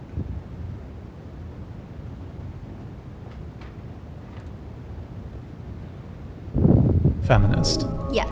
So how do you believe in gender equality? Yeah, of course. Okay, so how do you reconcile believing in gender equality, but also holding men to their traditional gender roles of paying for the first date? Well, I'm just saying that's my personal view. A woman being a feminist is just doing whatever you want to do. Being a feminist is just doing whatever you want to do. So we know Aleister Crowley, and that is his creed. Do as you want to do. Yeah, that's Satan's creed. That's Satanism. Feminism is doing whatever you want to do with no accountability or repercussions for your actions. Also, making sure you get offended by everything a man does because men are trash.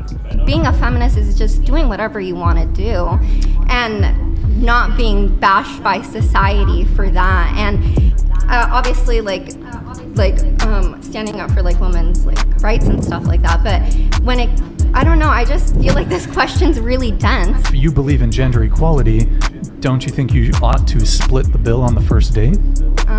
No, because my main concern with gender equality is through, like, yes, in society, like, fixing that and through, like, the system. But, yeah, I don't, oh my God. Huh? At no point in your rambling, incoherent response were you even close to anything that could be considered a rational thought. Everyone in this room is now dumber for having listened to it. Wow. And that's true. Yeah. And if you hang out with a homosexual, imagine how stupid you got to get to do that. How homosexual you have to get. You just don't want to believe it. But you're going to believe it. You're going to believe it.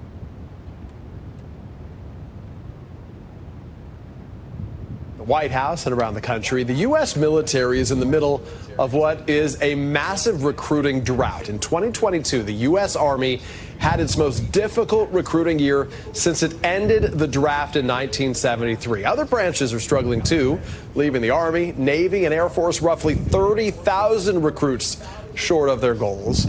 There are all sorts of explanations for the shortfall, including the pandemic, a tight labor market, but one reason appears to be the experiences of veterans themselves. According to the Wall Street Journal, more and more veterans are urging family members against enlisting. That does not bode well for an army where nearly 80% of all new recruits have a family member who served. And joining me now is the...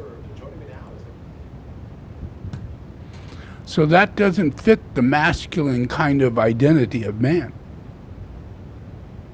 As though all men are by nature militant, aggressive people. By nature, they'd probably choose not to do that if they weren't drafted, or if they weren't committed due to the fact that their uncle, their brother, their dad, their grandfather did that, and feeling obligated as a man to carry out the same duties for society. But we're in a peaceful period. The need for military isn't that big. I was drafted in the military, yeah. So I served both the Navy and the Marines. Hated every second of it. I was a conscious objector. I lived my truth. But people can't do that. There was no other conscious objector in the military when I was in there. None. Zero. I was it. So that doesn't go down well. Check this out. People belong here. We need trans people. We love trans people. Shut up, bitch! In the last few years, a biological male has been named Woman of the Year on several magazine covers. A biological male is referenced as a top-ranking female in our White House. A biological male was named the NCAA Women's Swimmer of the Year. A biological male is making tens of thousands of dollars being the face of womanhood for Nike, for Tampax, for Bud Light, for Kate Spade, and countless other companies. A biological male took home the award for Best Actress at the Golden Globes. Are we really still trying to make the case that feminism supports women when the feminists are completely silent and or cheering on biological men taking over the space of women? Just a reminder for men that scientists have now discovered a way for women to impregnate themselves using their own bone marrow. And the only child that can result from those pregnancies are female. So we no longer have any need for you, genetically or physically. So I think you should really feel this, because what's coming out of her is evil beyond belief. I mean, she would kill a baby the day it's to be born because she has a legal right to do that in her body. She's one of those people, and there are a lot of them. And these people want to kill humanity. The little babies in the womb, the ones who are trying to get out of the womb, they have an inner sense with evil that has no support toward life other than their own. They won't protect another person. They won't save another person. They won't give another person. Nope. Listen to this. just a reminder for men that scientists have now discovered a way for women to impregnate themselves using their own bone marrow. And the only child that can result from those pregnancies are female. So we no longer have any need for you, genetically or physically. So, you know, tread lightly. But what will happen if they erase men?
much I hate men and why I hate men. You're all replaceable. Don't ever get too comfortable and don't ever think otherwise. You're a guest in this household, and you can be kicked out just as quickly as you were welcomed in.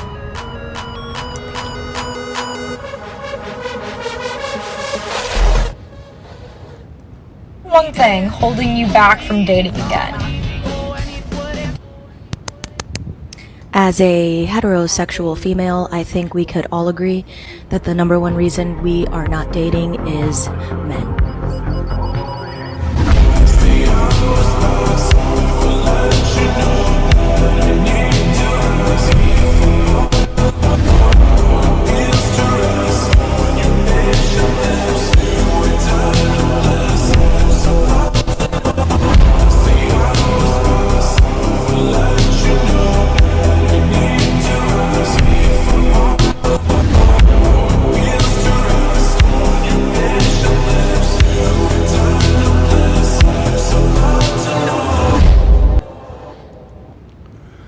See, clear mind is reality.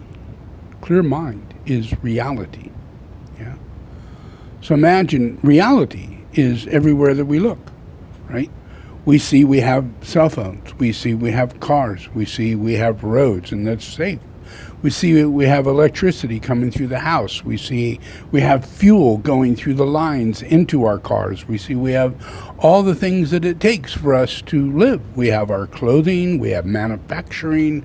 All of this is going on. Like, what could be making that happen? Men. Men. They get up every day. Yep. And they go to those things, and they do those things. Yeah, they catch the fish, they do the oil, they do everything. Every single thing. Every single thing. You know, it is the way it is. That's reality. Yeah. For us, it's not like we have to change reality because it's already existing. Yeah. Men are doing it. We have to stop lying. If we lie, then a lie will come into us and say, oh, men aren't doing anything. We don't see anything. Even though we do. But we don't. Why? Because we have another king who wants to destroy you and is out to destroy you and is busy to do so. Why will we not finally admit that we have put a liar in our White House? Why will we not finally admit that that is Antichrist? And William Cobb, who had been the spiritual leader of this evangelical Southern Baptist church for 14 years, wasn't anywhere near done talking about then President Donald Trump. 18,000 fact-checked lies in 1,100 days is more than just unacceptable. It is more than just sin. It is more than just wrong. It is demonic. And then Kopp added this. And you can't deny it, because Jesus says it. And if you choose to deny that, then you choose to deny Jesus. You can't have it both ways. You can't support the lies and claim the truth. Have your job if you weren't beautiful. It's very sad. It must be a pretty picture you drop into. And I'd look her right in that fat, ugly face. She's gotten a little bit large. I don't think you should dress like you weigh 120 pounds. I don't want to sound too much like a chauvinist, but when I come home and dinner's not ready, I go through the roof. A person who's flat-chested is very hard to be a 10. She ate like a pig. You could see there was blood coming out of her eyes, blood coming out of her wherever. The boob job is terrible. You know, they look like two light posts coming out of a body. Is unattractive both inside and out. I fully understand why her former husband left her for a man. Maybe she should feel that way. There are a lot of women out there that, you know, demand that the husband act like the wife. I've said that if Ivanka weren't my... And I will tell you that I'm going to make our country safe. He just started grabbing me and trying to kiss me, and then I realized that he was putting his hand up my skirt.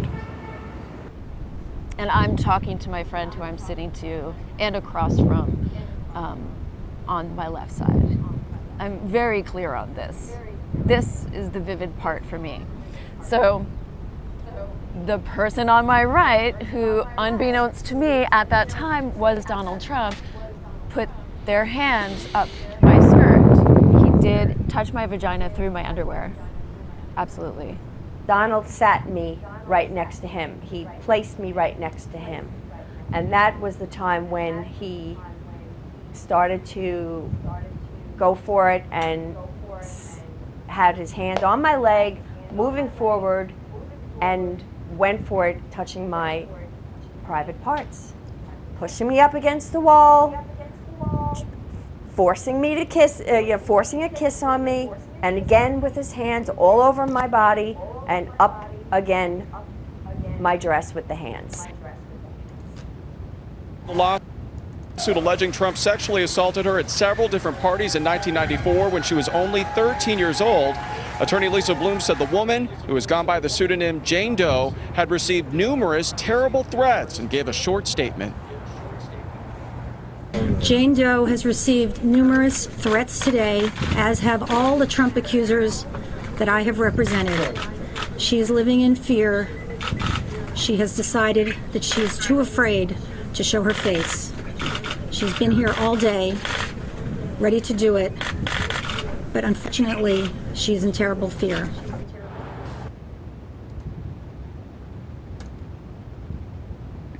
She was on her way to court, and he had 3 mob thugs go to her house and threaten her parents that they will all be dead by tomorrow if she shows up in court. That truly happened. He sent thugs to her house to warn her parents they will be back to kill her and all her family if she shows up in court to tell the truth. And she wouldn't show up.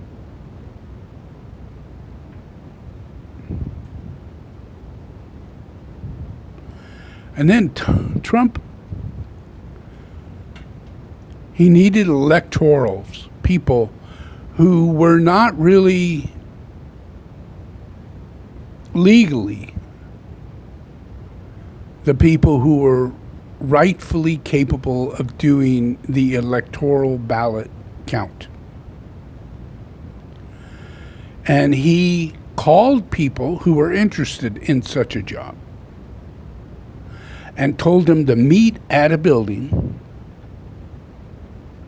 and that they would all be asked to sign an affidavit that they met, and this is what happened. And now we know that all these people went and signed their things, but they had no idea this is what was going on. They were duped.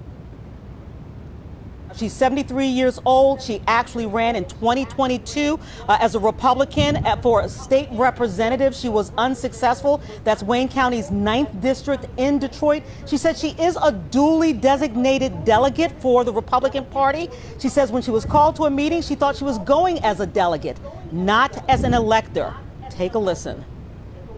We were duped. Michelle Lundgren is the 9th name on the list of accused fake electors charged by Michigan Attorney General Dana Nessel with 8 felonies that carry up to 80 years in prison if convicted. Are you recording this? Yes, you're being recorded. This morning she gave me permission to record our phone conversation, where she explains her version of how her name got on the list of 16 total co-defendants in a scheme the Attorney General alleges tried to steal Michigan's votes for Donald Trump. The scam was bigger than all of us. She says she was summoned to Michigan's Republican Party headquarters. We were told to come. They needed us, and we went, and we were given cake and coffee. We were called by a member of the Republican Party. Be sure you come. We really need your help. I asked if my husband could come in. They said no outsiders. And that became very alarming to me. This was kind of suspicious. She and others were told not to take pictures. She says she and her fellow Republicans, whom she believed to be delegates, not actual electors, were asked to sign in on an index card. Even though she was told not to snap photos, she did. And she emailed them to me this afternoon. She says it proves someone took her signature, along with the others in the room, off a plain piece of paper and transposed them to an official federal election document. We signed a sign-in sheet with our names. It fits right. That is what's going on in Georgia. All these people have been brought in, and everybody knows the case. Yeah. And they know that Trump is in charge of all of it, every single bit of it. That's why it's a RICO case, a mob boss case, not a president, not anything else. It's a mob boss. Yeah. He had people sign, and then he took that signature and put it on a document, making them something they're not. And they had no idea this is what was going on. He created these fake actors, fake electors, for his own purpose. Well, he didn't get away with it. You know? And we have all the evidence that we need. So what happens from that is that Mr. Trump is not eligible to be even voted for. Well, absolutely, and we've been saying all along that Section 3 of the 14th Amendment presents a clear and unequivocal statement that anyone who has sworn an oath of office, and by the way, not just a president, but members of Congress and others who hold federal office, who engage in insurrection or rebellion, having sworn an oath to uphold the Constitution against enemies, foreign and domestic, can never serve again in federal or state office. And this was added after the Civil War as a general constitutional principle, and we have to abide by it. Donald Trump was impeached by the House of Representatives for inciting an insurrection against the Union, and then 57 of 100 senators determined as a constitutional fact that Donald Trump had incited an insurrection. So I think you've got robust bicameral, bipartisan majorities that have already established this as a fact. And I agree with the conservative Federalist Society law professors who are out there saying, as well as Mr. Hutchinson, that Donald Trump is disqualified just as if he were running and not a born U.S. citizen, or if he were running and he were 24 years old. And that's a fact. He is not eligible. He's not eligible. Yeah. And we have many trials that are a process of this. The January 6th, the insurrection, all those oath keepers. He's part of that. He's the leader in charge of that. They were there because of them. And we all know that. That's what's said in the legal court system. That they were only there because Trump asked them to come. They only did what they did because Trump asked them to do it. So that's a closed case. Yeah, even the vice president is able to write in on that one. You know, so all that is pretty much sealed off. He is not qualified to be elected. Not, you know, but he's keep pushing. So we keep pushing. Because no one has made a commitment. It's all about commitment. No one gets it. You know, I made a commitment a long time ago, and I'm going to continue. So you all have to catch up. Yeah? And Trump is not going to be president. Trump is not going to get elected. Trump is going to jail. He's going to die in prison. It's going to be a heck of a situation.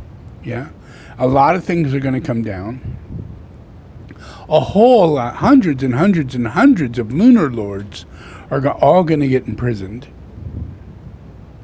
And the biggest door that is open in the astral plane that allows people to behave like hell beings on Earth is closing. So people will not have that influence. They wake up without the insanity. The mental illness is less. More sanity is more. More and more and more.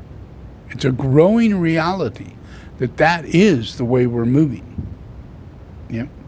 So just realize, you have to really fully understand that all of this is happening because of the perversion of homosexuality. It perverts human nature and makes a person inhumane. And we can't have that. It allows us to vote for people like Trump, who is inhumane. It allows us to believe that transgender is real, which is inhumane. It's inhumane to allow a person to think that they're transgender and move forward to become transgender. Cut their balls off, add tits, do all that. Yeah, that's inhumane. Yeah, we can't do that. Now, all that has to be dealt with. All of it. Yeah. It's not like, oh, it's okay for them because people are different. Nope, people aren't different. We're not. Nope. Let me show you one last thing before we start the meditation.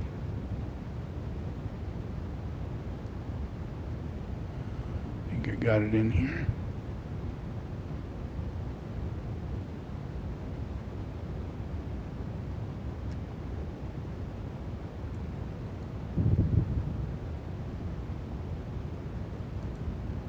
There it is.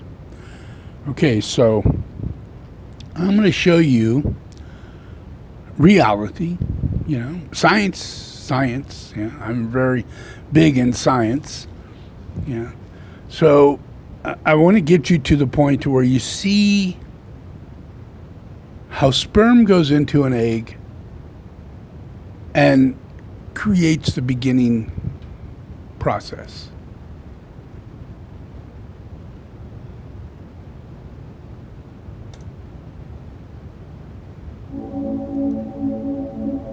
The sperm first burrow through the cells of the corona radiata.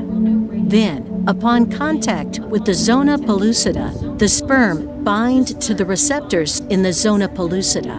Then, the enzyme-filled cap of the sperm, called the acrosome, releases its stored digestive enzymes. Finally, the sperm must fuse with the egg plasma membrane. This event causes the egg membrane to change and prevent other sperm from attaching to it. Homosexuality has nothing to do with reality. This is our purpose. That is a woman, and the sperm is the man. And we serve a purpose in order to co-create human beings with God. It's through us that we bring about the birth of a new child, reincarnation. Not through homosexuality, because you get no children through homosexuality. Two women together, nope. Two men together, nope. Yep. Even if they become transgender, even if they grow a beard, nope. Truth is truth. God created the truth. We have to follow God's truth. And I'm here to serve God and share the truth with you. So please pay attention.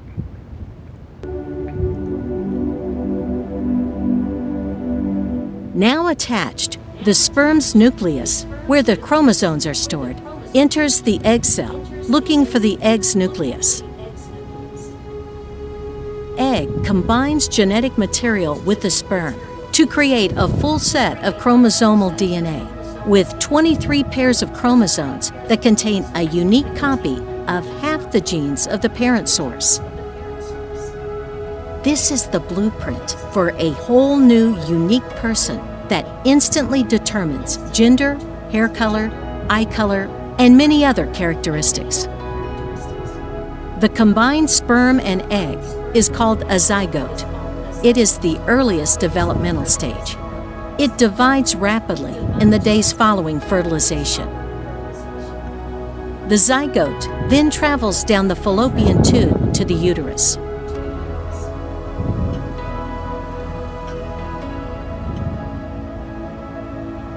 After fertilization, the zygote continues to divide and morph into a blastocyst ball of 16 cells, approximately 5 to 6 days after fertilization.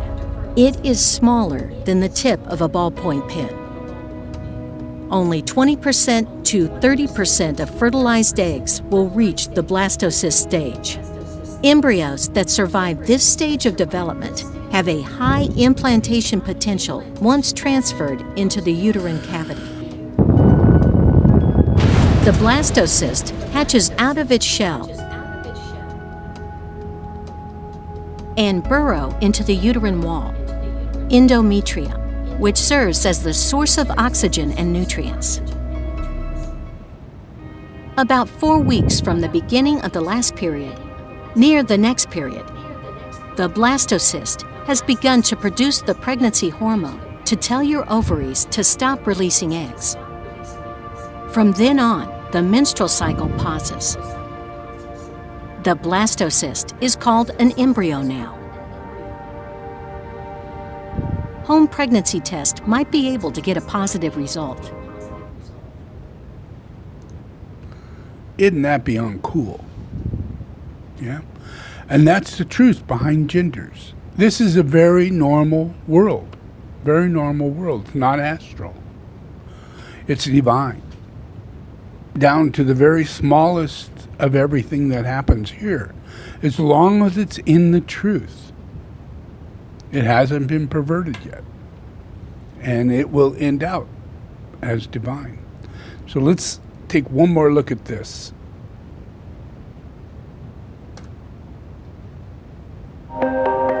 This footage shows the exact moment a sperm makes contact with an egg. You can see what looks like a spark of electricity that erupts on a cellular level. But what is it? And why does it happen?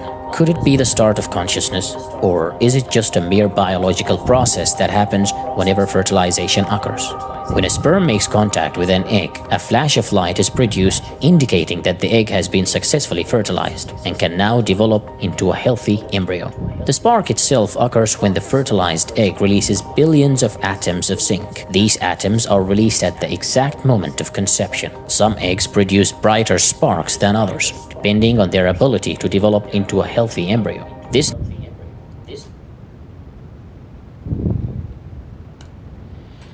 So we come from light. And not a lot of this is taught, you know, and it's very divine. It's very spiritual. If we know our origin, if we know our truth, how hard it is for us to get here. Not easy. Yeah. But we get here in a spark of light through electricity. That's what gives us life. Yeah. Everything begins. The egg begins. The embryo begins. All from light. And that's not something we're aware of, but it is the truth. It's part of the truth. Yeah. So in truth, we are light. In truth, we are electricity. And those are things we need to focus on. So imagine, here we are, we're human beings, and we have all of this human nature, and we have the influence of our chakras, and we have the influence of our being. Yeah? And these chakras is what makes us attracted to men and women. You know, why men are attracted to women. If you look at the healthy side, you know, how those chakras work and how everything is going up and all that, that's both male and female. We both have that. But when we're unhealthy, we have these separate chakras over on the other side that enhance separation between a male and a female. Now, on the healthy side, it enhances the fact that we are very complementary. We are identical in nature. Identical. All of our chakras are the same. All the same. Every single one.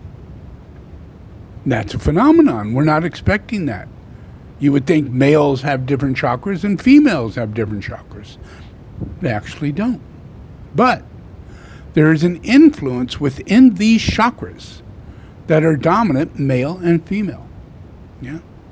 The upper chakras, and I don't mean upper in a higher way, I just mean that the chakras above the diaphragm, the head, the brow, and the throat, are masculine chakras. And the ones that are down below, the 4th, the 7th, and the 6th, are feminine chakras. And they fully, completely align with giving birth, nurturing, caring, sharing, being a wife, all those things. And same thing with a man. He has those chakras down there. Yeah, it doesn't make him feminine, but it makes him complementary. There's no competition between a man or a woman. We actually need each other. A man's dominant chakras are the ones above. The female dominant chakras are the ones below. And if you see, those dominant chakras align to the ones above. So that means by nature, we have an automatic connection between male and female to give back and forth our soulful energy, our love to each other, so that we can become who we are. Not superior, being male or female, not in any way, shape, or form, but complementary and fulfilled. Fulfilled. We see husband, we see wife, we see male, we see female. Those are fulfilling natures in ourselves. And when we have this going on, that is sexual energy. These chakras are energies that move upward, complement the lower with the higher, and becomes a whole person by love, by complementing each other, not by being separate. But in the unhealthy side, the chakras are totally different. You take female chakras from above and put them below. You put male chakras from above and put them below. And all these different things no longer allow for complementation. They only allow for competition. Because the guy's got a little female, the girl's got a little masculine going on. That's how we get gays. That's how we get feminism. That's how we get homosexuality. That's how we get what we get. Unhealthy chakras. So we have to follow the law of complementation, caring, sharing. Realize that by behaving in any homosexual way develops unhealthy chakras in a whole social system. Governing, science, everything is all governed by these chakras and our consciousness. Are we going to go to nuclear war? Are we going to destroy the earth? Are we going to become like North Korea? Unhealthy chakras. Healthy chakras are that we won't. So that's why I'm here, because I represent healthy chakras, and so does all the hierarchy. And we do not believe in the vices that come with the unhealthy chakras. We fight against them. We choose not to carry them out. We choose to live a life that is meritorious, knowing that the goodness that I get and give radiates out in the same light that I had when I was a zygote, when I was making the little baby. It's all light. It's all the truth. Yeah? And we have to balance out in relationship to that through chakras. Yeah? So through my teaching, I radiate, I heal, I exercise. Yeah? Just what you would expect from Jesus the Christ. And all my disciples is every living human being. Even Donald Trump. Even Michael Jackson. They all have to repent. Repent. And if they don't repent, I judge them. I judge them. And I send them on to where they're to go when they reincarnate. And as they live the life they're in today, that is manifested through my order of destiny, not through people's thoughts of manifest destiny. That is a falling group of cards that are just collapsing. So the world is set. It's already created by God. It's in stage in order for God to heal the planet. But you need to fully understand that homosexuality is an absolute no-no. Big time. Biggest thing in God's reality is to end homosexuality. All right, so let's do our prayer.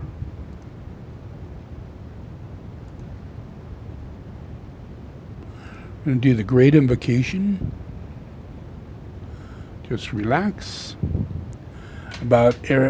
After about 3 minutes into it, it's about 13 minutes long. 3 minutes into it, I begin oming. And then we do ohms about every 10 seconds. And in that, when we do an ohm has the ability to attune to that light that happened inside of you when that zygote was formed and the light created in the egg. That same light, that same electricity, very subtle, yeah? But when we do the ohm, it's a mantra. And that mantra has a vibration to it, or frequency, yeah? And we focus on that ohm. We're all doing it together. And we're focusing on that ohm. It brings us as a group into a collective group to where all these chakras are all together. And we're working out of the heart center. And we're using the ohm in order to raise the heart center into the head. So when you say Om, you could feel the vibration and the frequency passing through your head, and all your chakras are controlled through your head center. So when we do Om, it's a science. And we're doing a science that protects us from evil. And while we do that, we bring God in. And God radiates in us while we're oming. And the words that we hear become God's words. And they become an invocation with the power and the light of the soul by us doing a collective om every 10 seconds. And we're all doing it at the same time. So we're bringing a beam of light down. And it passes in us and into the earth. And it creates collective consciousness. And we have intention and commitment. And this invocation brings about that intention and commitment. Listen to it. It's a great invocation. Yeah? It invokes the coming of Christ and the entire hierarchy, which is all of humanity healed. Disciples of God. No religion involved. This is God. God's not a religion. God is an existence. God is life. Yeah? Religions are based on wisdom that turns to knowledge, as though you know what you're saying. Yeah? You get all, woo. And it's not real. Yeah? True wisdom is humility. Quietness. Letting God in. Let God do it. Yeah? You're sitting back, ready to receive, and committed to allow God to move through you and create destiny out of your life. Everything in your life is God and needs to be part of God's plan. And doing this brings that into effect. That's the science. Manifesting God's plan on earth. Instead of homosexuality and all the other shit that's going on. Yeah? So, we will be Ben. Yep. Just relax. About 3 minutes into it, I begin the Om.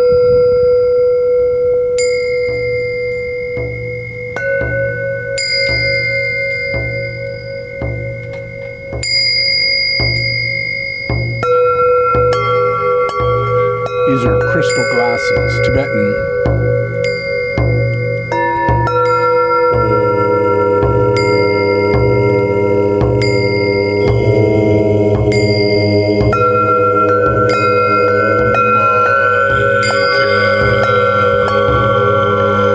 Let the forces of light bring illumination to mankind.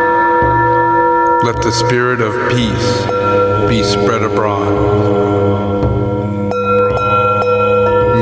Humanity of goodwill everywhere meet in a spirit of cooperation. May forgiveness on the part of all mankind be the keynote at this time. Let power attend the efforts of the great ones. So let it be, and help us do our part.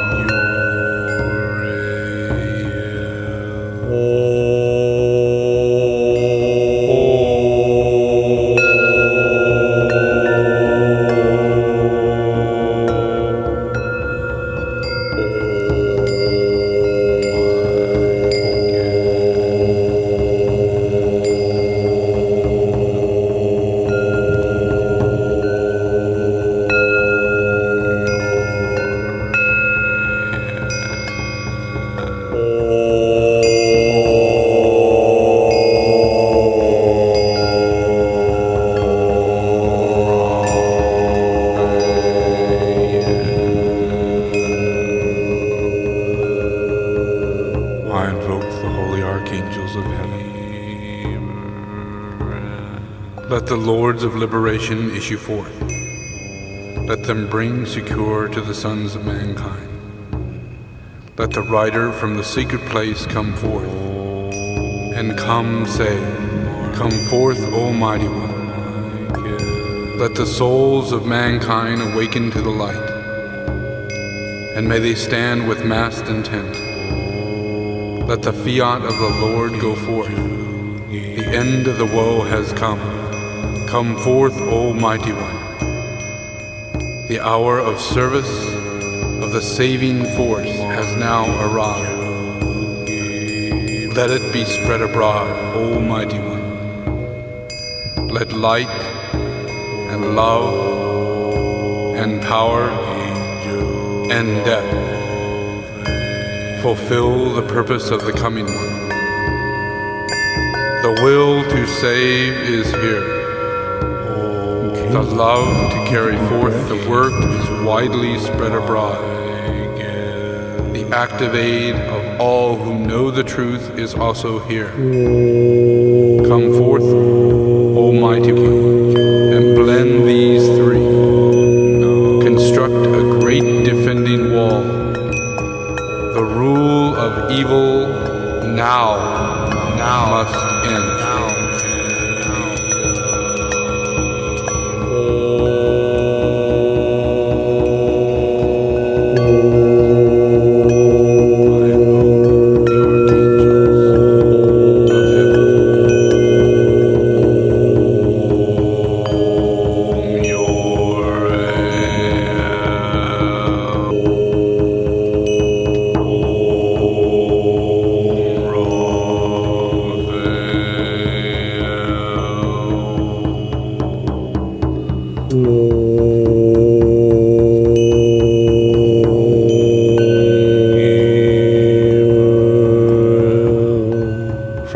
Of light within the mind of God. Let light stream forth into the minds of mankind. Let light descend on earth. From the point of love within the heart of God, let love stream forth into the hearts of mankind. May Christ return to earth. From the center, where the will of God is known, let purpose guide the little wills of men, the purpose which the masters know and serve. From the center, which we call the race of mankind, let the plan of love and light work out. And may it seal the door where evil dwells. Let light and love and power restore the plan on earth.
The sons of men are one, and I am one with them.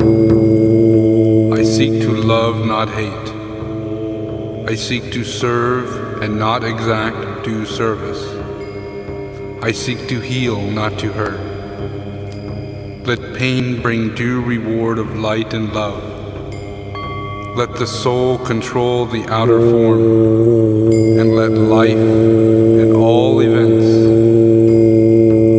and bring forth to light the love which underlies the happenings of the time. Let vision come and insight. Let the future stand revealed.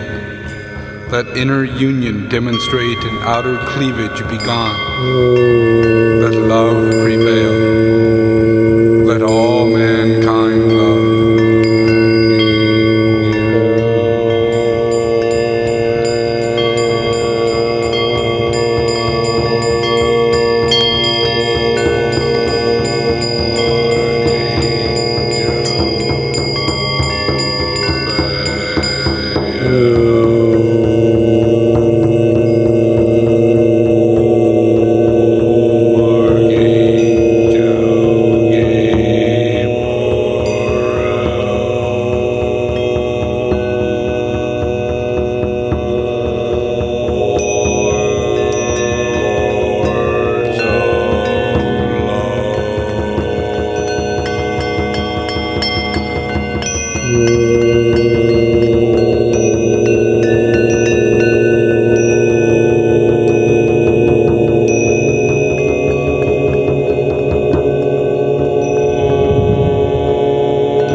Okay,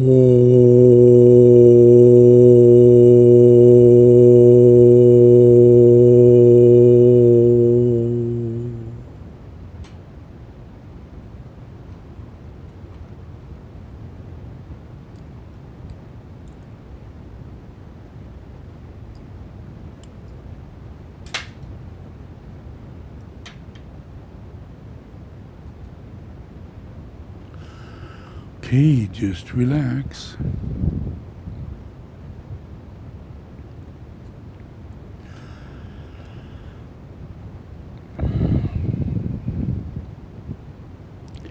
So I'm sure all of you have my CDs, and I recommend that you listen to The Great Invocation. You have it on in the background, and you add, I take a body and a soul, I walk on earth. And listen to all three. Yeah, even while you're sleeping, have it in the background. Yeah. Because there's a part of you at all times that is very committed to God. And if you, in God activity, prayer, meditation, doing good, goodwill in action, then if you have this puja going on and you're listening to it, and you're choosing to have that, then you're asking for God to come into your life. You're asking for that. It's part of the hierarchy. It's what you have to do. You can't just think it's there. Nothing you need to do. God just is there. God is just there. But we are here to ask for God's help. God put us here. And for us to stay strict, clear, constantly committed, we have to constantly seek a greater and greater union with God. So I give these teachings.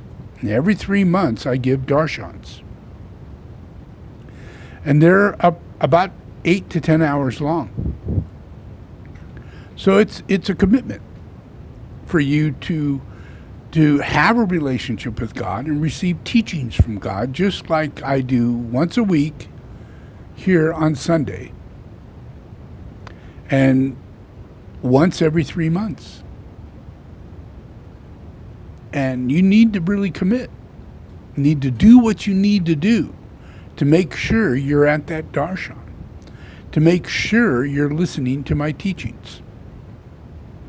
Because my teachings are turning the wheel of Dharma for the whole entire earth. It is retribution. It is forgiveness. It is ascension. It is resurrection. It is transfiguration. And it will lead to transformation. It will. It's the law. All you have to do is be the human being you were born to be. To be really human, you have to love. Not have sex, but love your fellow human being. No competition, no finding fault. If you find a fault, it's a person asking for help. It's not a fault. It's an opportunity. Be kind. Be considerate. Develop empathy. Develop compassion. Be the human being you're meant to be, and not the inhumane person that you probably are. So work hard every day to your very last breath, and know that I will reincarnate you, and you will begin breathing again And this earth is my earth. And you are all my family. And I'm not going away. If you need to really feel right about that, study Tibetan Buddhism. You'll find that I've reincarnated over and over and over throughout Tibetan Buddhism. As Gautama Buddha, as Jesus the Christ, as Padmasambhava, as Milarepa, as Tsongkhapa, and as me. I led all those incarnations, creating masses and masses of disciples over a 2,000-year period. So I've been busy. And all of you are a part of it. Yeah, some of you are witches and warlocks, and you need to stop that, because I'm coming after you. There is no escape from God. I will find you. If I can find the Antichrist in the middle of all this, imagine how easy it is for me to find you. I find everybody, and I help them to realize they're part of a bigger family, and they have to behave. It affects everybody. It's harmful. You cannot be harmful. You must be harmless to be humane. All right? So enjoy, listen to your pushas, and make sure